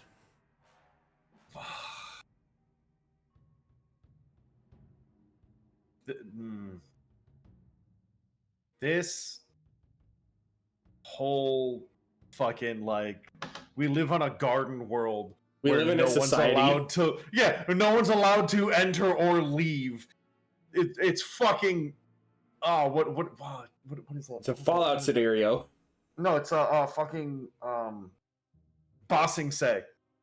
There is no war in Bossing. There's no war in Bossing Say. So here's where that fucking mystery comes in, because one, there's this supposed barrier that's supposed to, like, not let them leave the planet or whatever. Yeah. Ships are not allowed to enter or leave this planet at all. Not allowed to enter or leave the planet. Yep. Uh-oh. Here's the first. Bad. Here's we our left, idiot. Here's our start of the B plot.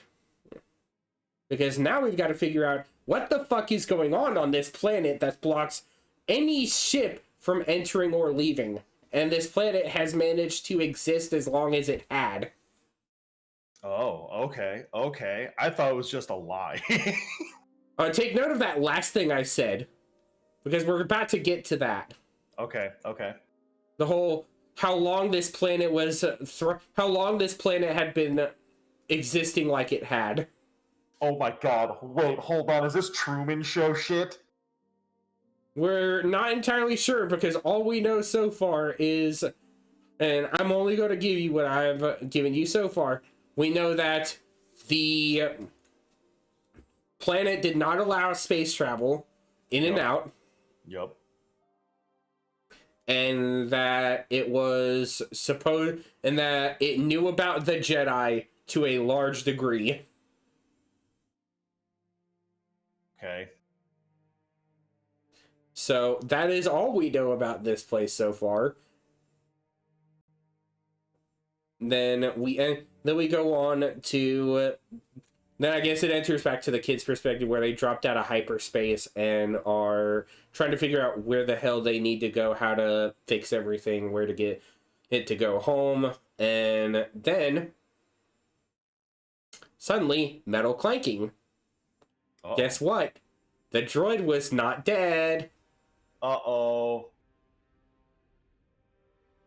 Now he angry. He was. He's gonna HK-47 these kids. I mean, he did try to vent them out the airlock. Yeah, he did. He grabbed Wim up and tried to throw him out the airlock, and all the kids are trying to stop him. They eventually get the droid to reason with him, because he's calling out for his captain. Like, he called out like, Captain, where are you at? In that same kind of voice too, very much that like pirate style voice. Perfect. All he's missing is a good yar. And so he drags Wim off to what I assume was the boarding ramp area of the ship. It looked very much like a boarding ramp, where he like dragged him off down a hallway to. Yeah. And the girl gets him the reason, and her knowledge of droids so far, she plays with his own memory core to get him to acknowledge that she in a very blatant bluff, killed his captain. But knowing that the captain was very much dead anyway, she just kind of played it off like, I'm about to take control of this whole thing. I'm about to take this operation into my hands. Under new management. And so the droid ends up confiding, seeing the logic behind her statement and understanding that, yeah, some clear memory block here, but yeah, no, this apparently checks out, I guess. Sure, you're the captain now, kid. What are we doing? Am I venting out the other kids? Am I gonna vet these other kids? While she thinks about it with Wim. Gotta go. While she thinks about it with Wim, she's just like, why do I want to vent him in particular? No. We just need to go home. And so the droid takes him up to the ship and tries to give him this very big rundown of how the ship works.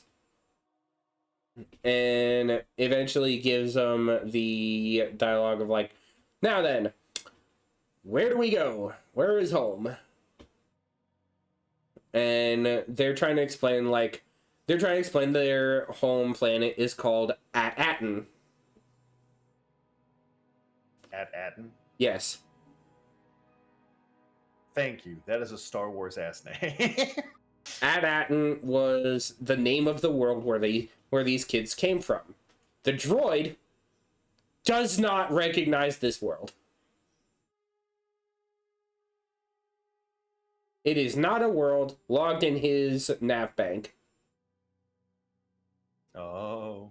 Because he then proceeds to ask them, after scanning his data banks, like, so, Captain, which one of these is At-Aten? Kind of gesturing out to the whole swath of stars out there. Yep.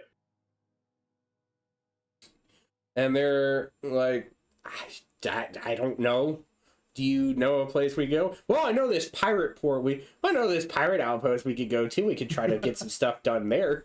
And they're like, I guess we'll try to see if anybody knows anything there. So they go off there, and so we get this one scene of Neil and Wim exploring the ship. They do, in fact, find proper skeletons this time. Skeletons of the dead crew. And Wim this whole time is eating it up. Like, this is a proper fucking adventure. Neil, on the other hand, just wants to go home. Yeah, because Neil's a fucking... not narc. What the thing am I... bitch. That's what I'm thinking. Neil's a bitch. I mean, all three of them. Like, Wim's the only one, like, openly eating up the fact that he's on an adventure right now. He's getting to see all this other shit. He's getting to explore on this fucking starship. And he's eating it all up. Like, this is the life he wanted. None of the other three kids wants anything to do with any of this. They would rather just go home and not bother. I still go with my original statement. They all bitches now. They all bitches now. Except for the one who's like, I want to be a Jedi. That dude's a bitch in a different way. Bitch in a different way. Well, they eventually get to the port, which I will show an image of. I'll show an image of the droid. I'll show an image of the droid that they got, which one of the cooler designs for a droid, especially for one that's supposed to be like a really old looking droid. Okay.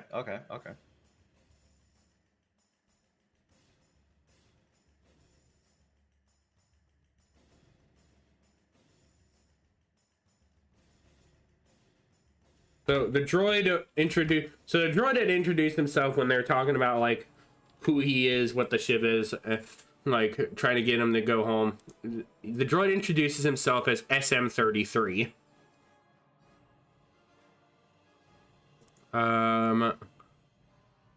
Here's the actual shot of the droid as it was waking up and going around the hallways trying to find them. trying to like find out what's going on. That was the shot that they were introduced to. That's terrifying. Yeah, it is. I love that guy. This is... Put the fear of God in those kids. This is what he looks like more normally. Cleaned up a little bit. Cleaned a little bit after they pulled all the fucking wiring off him. I like the idea that he has an eye patch because one of his eyes doesn't work. Oh, there's no eye there. There's no eye there. That's an empty socket, and that's where the fucking rat continuously pops out of. Oh, awful. I love it. It's fucking awesome. Because the best part is, while he's like going through the whole like nav scan when they mentioned trying to find the planet, he's like searching, searching, searching, searching, and the rat starts wiggling out of the eye. Sucks. So good, dude. Oh, it's so dumb. It's so good. Rat starts wiggling out of the eye, jumps out, starts running around the console. Eventually jumps onto Neil again, starts giving him a fucking panic attack because it's fucking rat. hell yeah. Oh shit, a rat! Oh shit, a rat!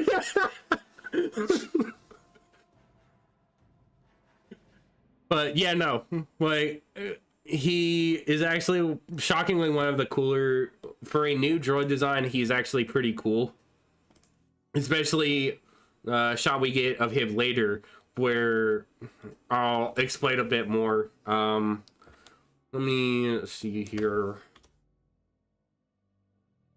So this is the pirate port they arrived at.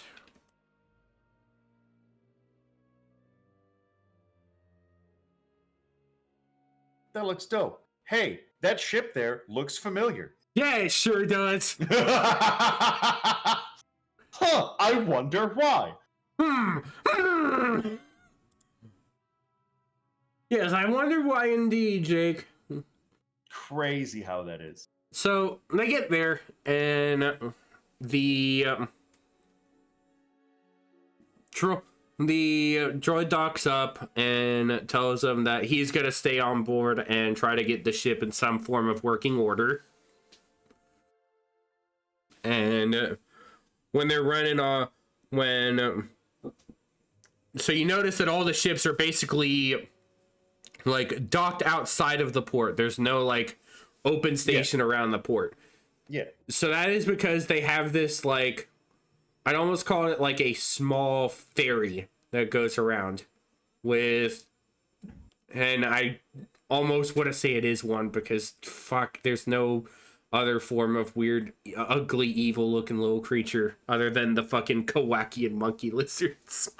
These little fucking gremlins are the things piloting these little like ferry raft things that we grab the image of. I think there's an image of that real quick. We have an image of the little like raft things.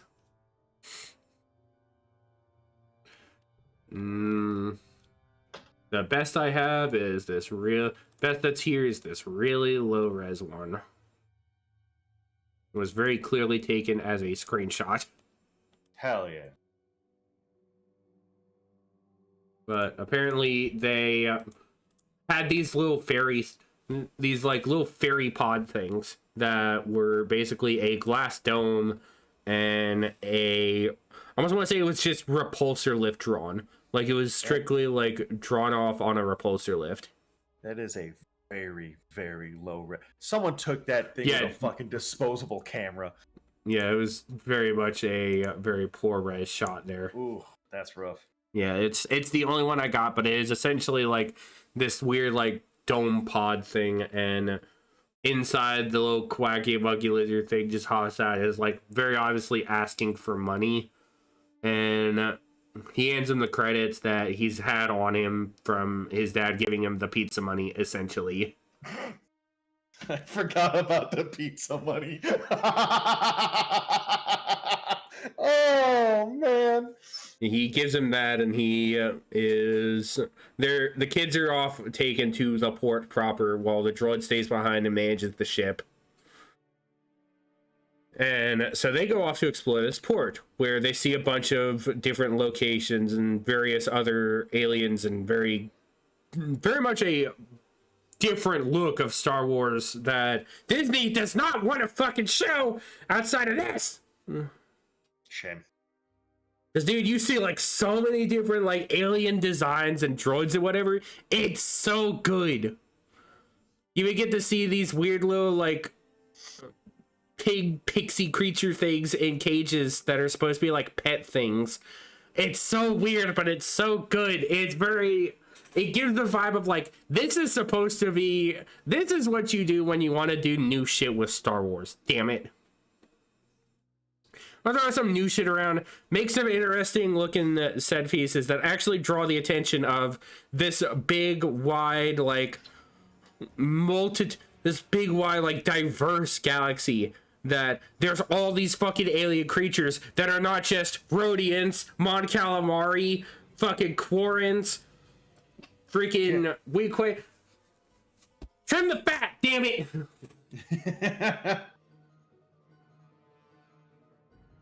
As a fact, don't trim the fat, add more! Give me more fat! The fats are good! Like eating a fucking ribeye, dude! That's the best damn part! Yeah. Oh, that's fucking funny. But there's my tangent, by the way. That was me. We're good now. But yeah, no, they are running around this port. They see this spot of a for the Twitch side of things and the YouTube appropriateness, a gentleman's club with some with some very interestingly dressed women. Not Twi'leks, actually. No Twi'leks? No, that's not a real gentleman's club. No, instead outside. Well, we don't actually see the inside of it. We only see the outside because the girls basically kids? Yeah. Cowards. That's the only reason they added it. Is because they know there's kids and that everyone knows they're not gonna go in. Fuck you, Disney. Well, one of the girls that are outside, like waving people in, greeting them or whatever, she sees the kids walk off, and eventually we'll see her again. But she's this Zygerian woman, actually. She is a Zygerian woman, which was wild to me. Zygerian. Ooh. Those were the slaver people from Clone Wars.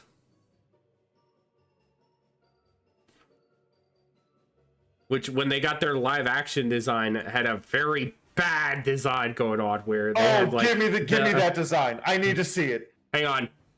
I'm gonna these are like the weird, like, bat cat people. Oh, I need to see their live action. I know it's gonna be terrible. I can't wait to see it.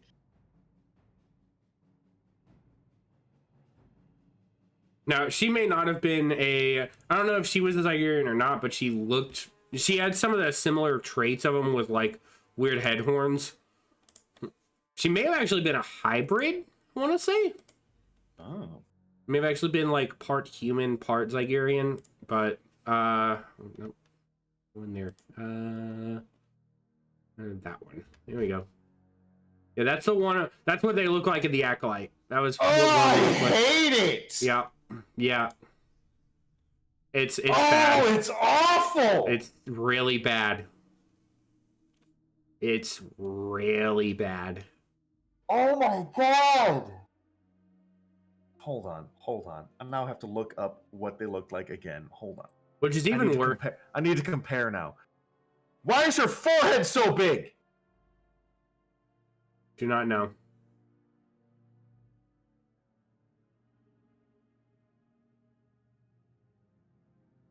They're supposed to be furry. She looks like she's got like a full head of hair. There's a very small image, but yeah. I don't see any of them having actual hair on their head, just fur. I honestly think she would have looked better bald. Yeah.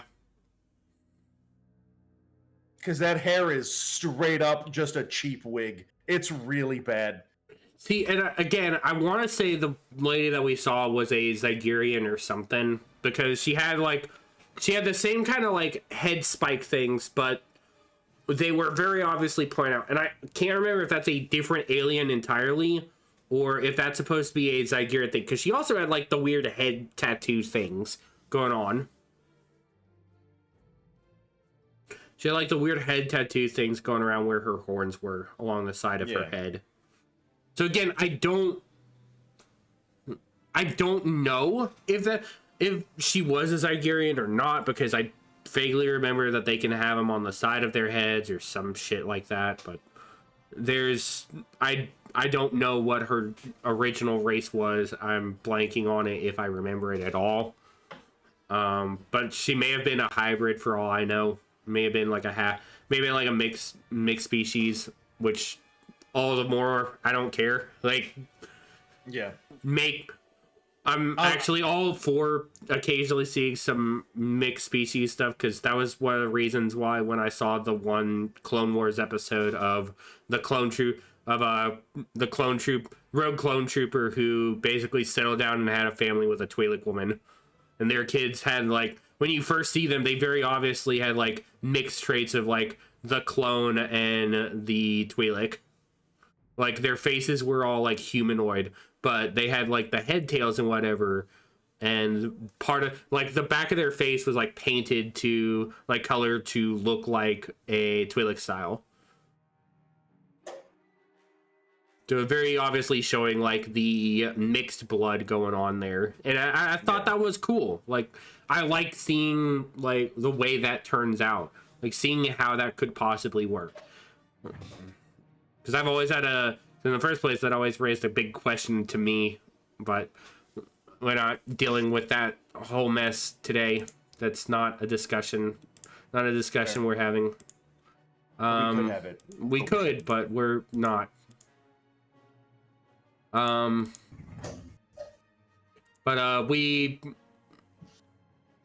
going around this whole port. They see a bunch of these people around. There's a shot of the same Ishi Tib dude who got his eyes shot out getting his cybernetic implant.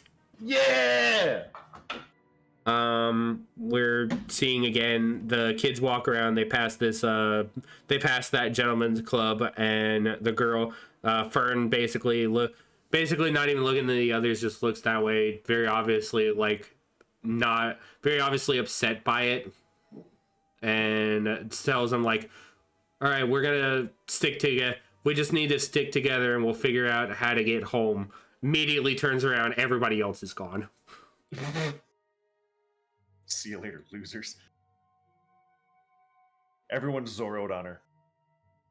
Yeah, so Neil and Wim go off wondering about KB comes across this, I don't want to say like an exotic pet shop with like a bunch of these weird creatures inside. The weird little like almost like weird mini flying pig pixie thing. It was a very strange creature, but at the same time I'm like, this feels Star Wars enough. I accept this. This is allowed. This is outlandish enough. I vibe. There were a bunch of others. I think I saw like a Kowakian monkey lizard is one of them. There were a bunch of like weird little creatures in there. And KB is the one going off exploring this fucking pet store. Fern eventually bumps into her, and the Zygerrian woman, who again I'm only going to call as such until such statement comes out to declare otherwise. Fair. She spots KB and Fern and is like, you two are kids, right? What are you doing here? How did you even get to here? And she tries to like,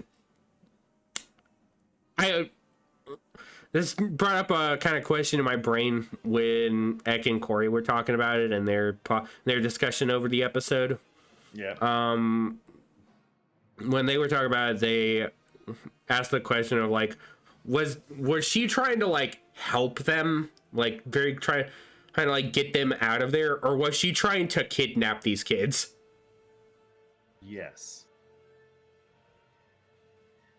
But but we eventually cut away from that scene of her leading these kids on, assumedly trying to get them out of there for better part of good nature or whatever. But we cut to Wim and Neil fucking around, exploring the vendors or whatever. They get to one where they're obviously wanting food because they are a child, they would be hungry. Yep. So they come across this vendor that's making food for them, and it's this tall, I remember he was like a reptilian, like very slender, like reptilian style head, but it was almost like a flat head. Like, it very much matched the aesthetic of like, this is just crazy but undefined Star Wars alien thing. Yep. So I'm very much fit the aesthetic enough that, again, not gonna care. If this is a new alien, I don't give a shit. This is cool. It's fine. He works. Give me more cool aliens, but don't name them Neil. Give them an actual name. Give them an actual name to the species. Don't be like Yoda. Don't make Neil like Yoda. Give them an actual fucking name. Yeah. I mean, technically, if you want to get into it, Yoda's race has a name. Yeah, but not even Legends. Frogs. Shut up. Shut up. I'm not wrong, though. They had a real and true name. Well, they get there, they get the food. The guy's asking for credits, obviously, and Wim, obviously, having the credits, decides he's going to pull out his credits. He offers him up, and he's like, whoa, where did you get an Old Republic credit? Oh my god. Because guess what these people are using as Cobbed fucking currency? Galactic Republic credits. Yep.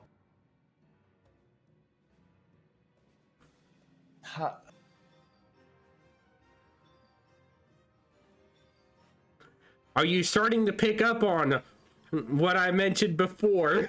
How Here's where the B plot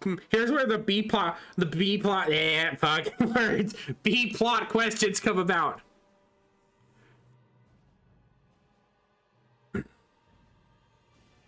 Excuse the grimmer moment there for a moment. Are they? That planet's stuck in time. Planet's stuck in time. So the runnings. Here's where I can actually talk about the running theory. Okay. So the big question now about At-Aten, which, as they would later learn as the multitude of pirates start stumbling upon the fact that these kids have Old Republic credits, that shit worth money. Yeah. And then they're fighting over the credits, and Neil and Wim run off trying to escape the pirates. And the girls are trying to establish with the lady that is trying to guide them off and tell them, like, we're from At-Aten. We need to get back to our home. And she's like, kids, I don't know where you actually came from, but there's nobody I know who has ever come from At-Aten. Nobody's come from that planet. It's just a legend. God. This plot sucks. Now you see where we're chasing the Pirates of the Caribbean and the Goonies thing now. Oh, this sucks.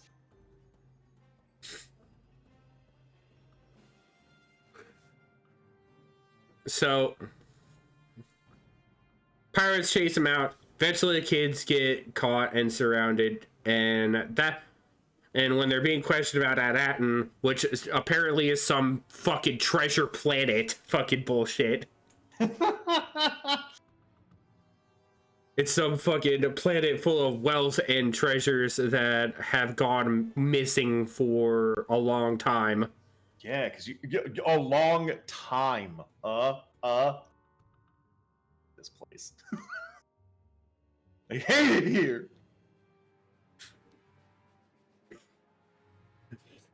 And so they go upon the they end up getting caught, and the pirates are getting ready to like question him, interrogate him on it. Then SM-33 steps up and like, "Why? What do you think you're doing to my captain?" And proceeds to put on the first mate boots and hands so many of these fucking pirates their ass in the most glorious way possible. Fuck yeah, I love droid violence. Like, this one pirate walks up to him and like, "Oh yeah? What you gonna do about it, droid?" Like, doesn't even answer him. Proceeds to just full throttle, pile bunker, uppercut the motherfucker. Hell yeah, dude. All the fucking pirates start whipping out pistols and shit. He pulls out fucking wrist shields and starts blocking the fucking blaster fire from the shields, whacking motherfuckers with a hot plate. It was fucking badass.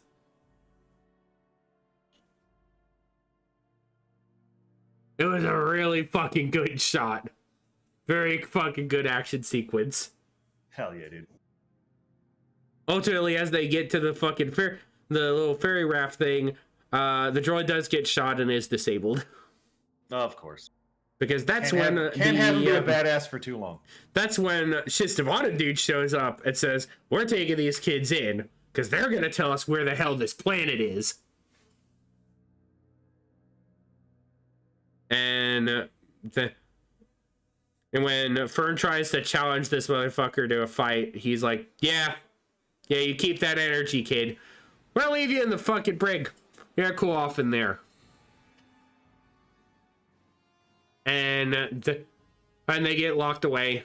And Neil, who apparently still, while they're trying to figure everything out, Neil, who still had the rat, apparently, decides to try to use the rat to get the key, to get them out of their cell. The rat gets over to the key, but then fucks off. Of course. Eventually, they're left. It's not a trained rat. Eventually, they're left thinking, like, what do we do now? And this guy from the back of the cell starts speaking up, and he steps up very stumbly, walks over, basically starts speaking about, "I could help you get out of here." And they start saying, like, "How are you going to do that? We can't get to the key." And then proceeds to tell him, "The distance between us and the key is only as far as you make it." And proceeds to hold hand up. The key floats over to him. Women immediately identifies, "You're a Jedi." And he's just like, "Can you keep a secret?" And that's the last line of the fucking episode. Now you understand why I wanted that episode to drag out a little longer. Yeah, a little bit. So that's pretty much the rundown summary of the premiere for Skeleton Crew. It's not as bad as I thought it would be. Yeah, considering that this show ended up with a whopping 90% Rotten Tomatoes review with a 86 on the viewership rating, which as of right now has officially eclipsed Andor as the highest rated Star Wars show.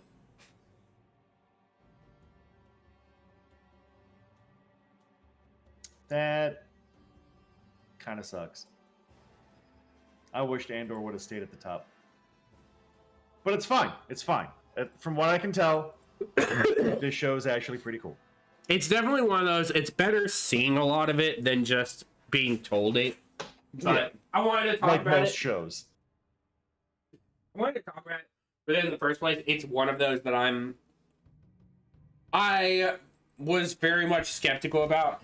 And again, this served as sort of a good backup in terms of not having any of my notes prepared for being able to talk about Thrawn today. Yeah. I think this would serve as a good sort of like backup discussion. So I wanted to hit this note and knock it out now, because probably won't be talking about it again until the full series is out and finished. Fair enough. I probably won't do another I'll probably mention it here and there, but I won't go into full discussion about it. Because I'll still be watching along, but until the end of the series, I think I'm gonna withhold any real discussion on this show. So because in the first place, I feel like this is a good way to kind of like talk about the media that's actively going on and get to kind of like back and forth review and discuss with somebody about it. So it works. Yeah. So yeah, no, like that's the whole rundown of Skeleton Crew so far. It's 2 episodes premiere, and like I said, I wish the second episode at least got to them getting out of the prison. Like them actually getting out and escaping the port would have been the way I would have ended it. Yeah. It doesn't even have to be like they need that cliffhanger so that when you come back. But it's not even a fucking big cliffhanger was my problem. Was like it's just an abrupt cut in the scene, and it just feels like, you fucking assholes. You could have dragged this one out. They could have. They weren't going to, though. Yeah, they weren't. But again, on the over-under, it's still a fairly decent show so far. I'd say it's still dancing between the good and okay so far. I don't think I rate it as high as other people are, but it's definitely on the in-between scale for me of okay and good. It'll all depend on how the rest of this series shakes out to determine how much I feel about it by the end. So, yeah, we'll definitely return to talking about Thrawn next week, where instead of talking about Dark Empire next week, we will instead be holding Dark Empire till after we talk about the differences of the two Dark Empire versus the sequels, which will be our second to last bit of the year. It'll be our second to last podcast of the year. Crazy. Yeah. So that's all we. That's pretty much it, man. Hell yeah! It was a good podcast. Good podcast. A lot of fun in this one. It was a lot more just general discussion and like getting to run down a lot more of the stuff that happened with the material. Like actually getting to talk more about that felt a lot better to me, because it actually gave me more of the sense of we were actually having that back and forth. And honestly, I know we talked about it at the beginning, but I 100% want to do a fucking Star Wars race tier list now. Hell yeah, dude. I want to fucking try and get like not even like the ones that everyone knows, but get all of them. All of them. I will try to grab all like of them. 700 of them. Let's go. There's a fucking lot. Even if they only appear once, I need it. There's a lot. There's so many.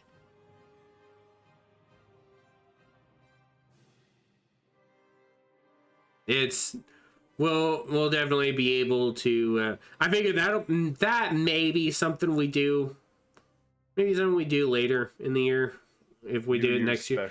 We are New Year's special. Be our first podcast of the new year. I don't know. I'm sure shit up for that. It gives me the break from the Warlords. True. Give me that little bit of break time from the Warlords before we dive back into the post-returned Palpatine stuff and all the minor Warlords. Because somehow Palpatine returned. Before somehow Palpatine returned. Somehow Palpatine returned before somehow Palpatine returned. I'm never ever going to fucking live that shit down. It's even worse because they very clearly established that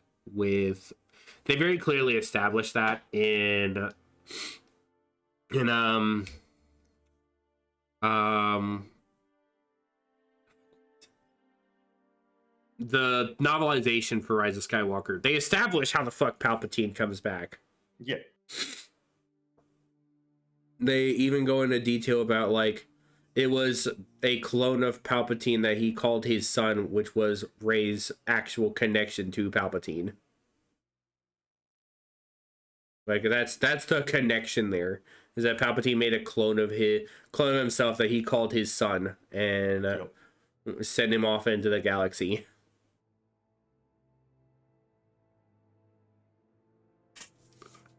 So it's... The novelization, weirdly enough, made more sense of that movie than the movie itself did.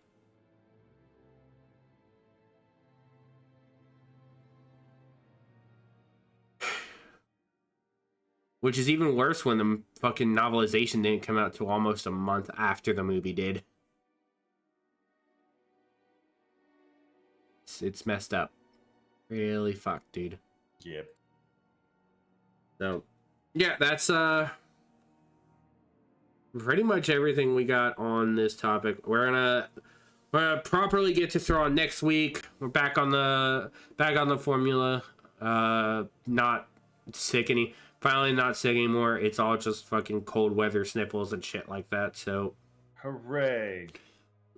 We're gonna get to Thrawn next week and actually talk about his time as a warlord, specifically in Legends, because I want to withhold his discussion as a warlord in canon for when that actually resolves itself. Because as of right now, it's yet unresolved. So we'll eventually get to talk about Thrawn a second time. And of course, for those of you who don't know, we have our book club podcast episode at the end of this year. We're going to probably do it on a different day. I'm thinking probably doing it that I'm thinking doing it that Sunday instead of doing it the last Saturday.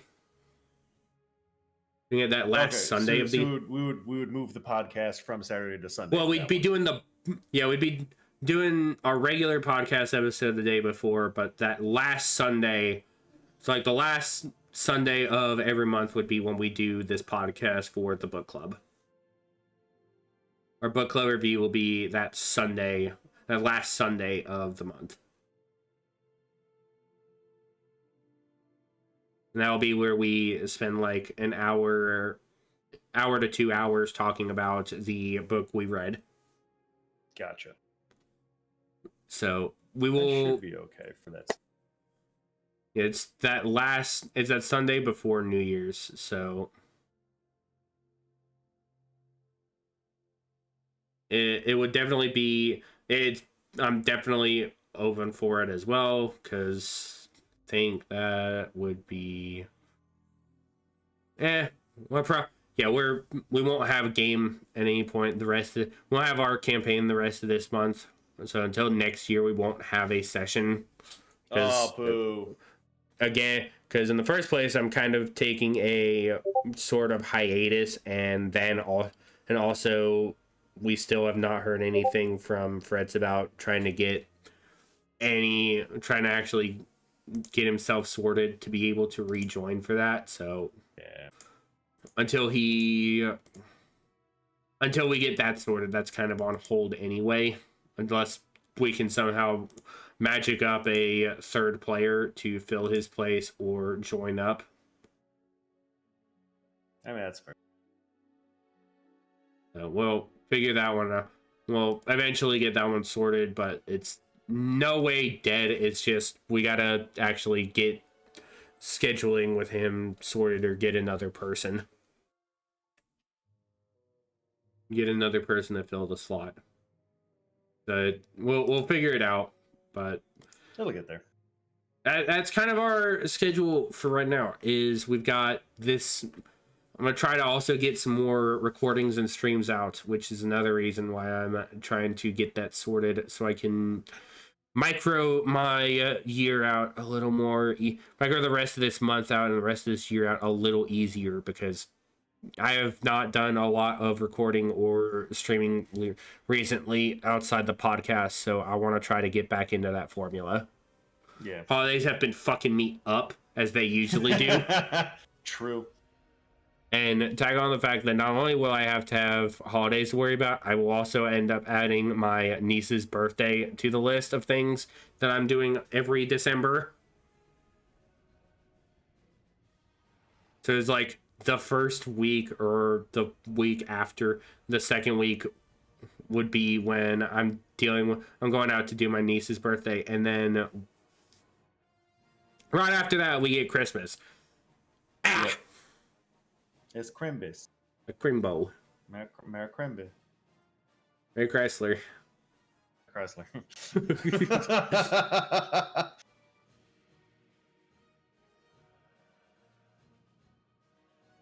But yeah, no, we're gonna get back on regular. We're gonna get into the recording thing because I've got my editing software sorted out again, and I'm able to record. So I'll have recordings starting up at some point in the future, and streams will get back to a somewhat.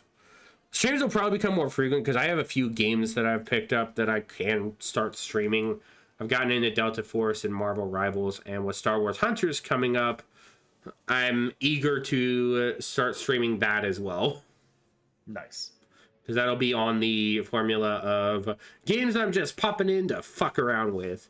Because as much as I wanted Dragon Ball to end up on that list, I'm feeling the vibe more and more that everyone else has, that that's not a game you play with people online just commonly. That's the game you play with the homies. That's when you get the squad together and you go in to fuck around. Hell yeah, dude. Go in to fuck around and fuck each other up. But yeah, no, we're gonna streams and recordings will start picking up a lot more, especially towards the end of this month and the end of the year. Getting into next year, I'm gonna try to get more regular about this. So we're gonna figure it out. At some point in the future, we will see how it all goes. I thank you all for watching, and be sure you tune in next week for Thrawn. Jump up. We will see you all for that next week. This has been the Freelancer, signing off until next time. Goodbye, everyone. Goodbye.